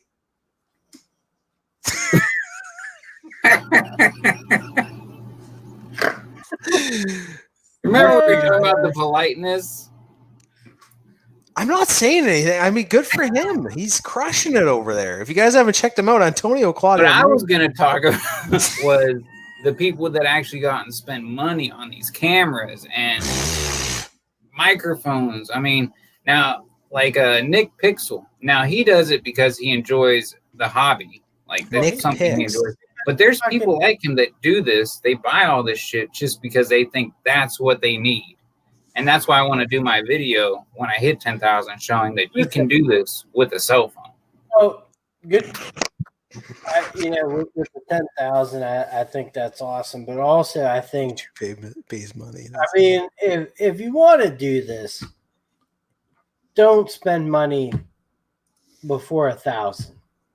Like, some people go out and just spend money to make videos. It's like, well, why don't you get yourself to 1,000 and see where you're at, then keep going. And Brad, hats off to you, man. Like 10K and still using the phone. That's a hell of an accomplishment, man.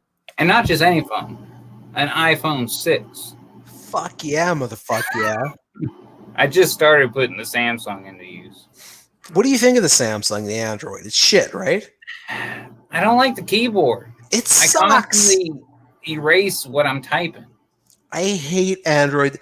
I went out and bought an S9, and I hated it so much that I went back down to an iPhone 8. The camera's great though. Like the camera quality. Like I pretty much just bought it for like a smart camera, but oh my god, to do anything else with it, it's just fucking garbage. I've not been a fan.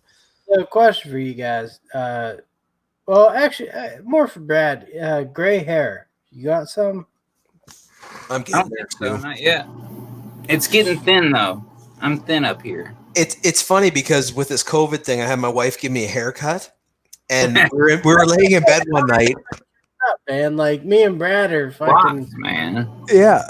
No, we were laying in bed one night, and she's like, "Listen, baby, I don't know how to tell you this." I'm like, "Oh my god, this bitch is cheating on me." She's like, "You got a bald spot, honey. I don't know how to tell you."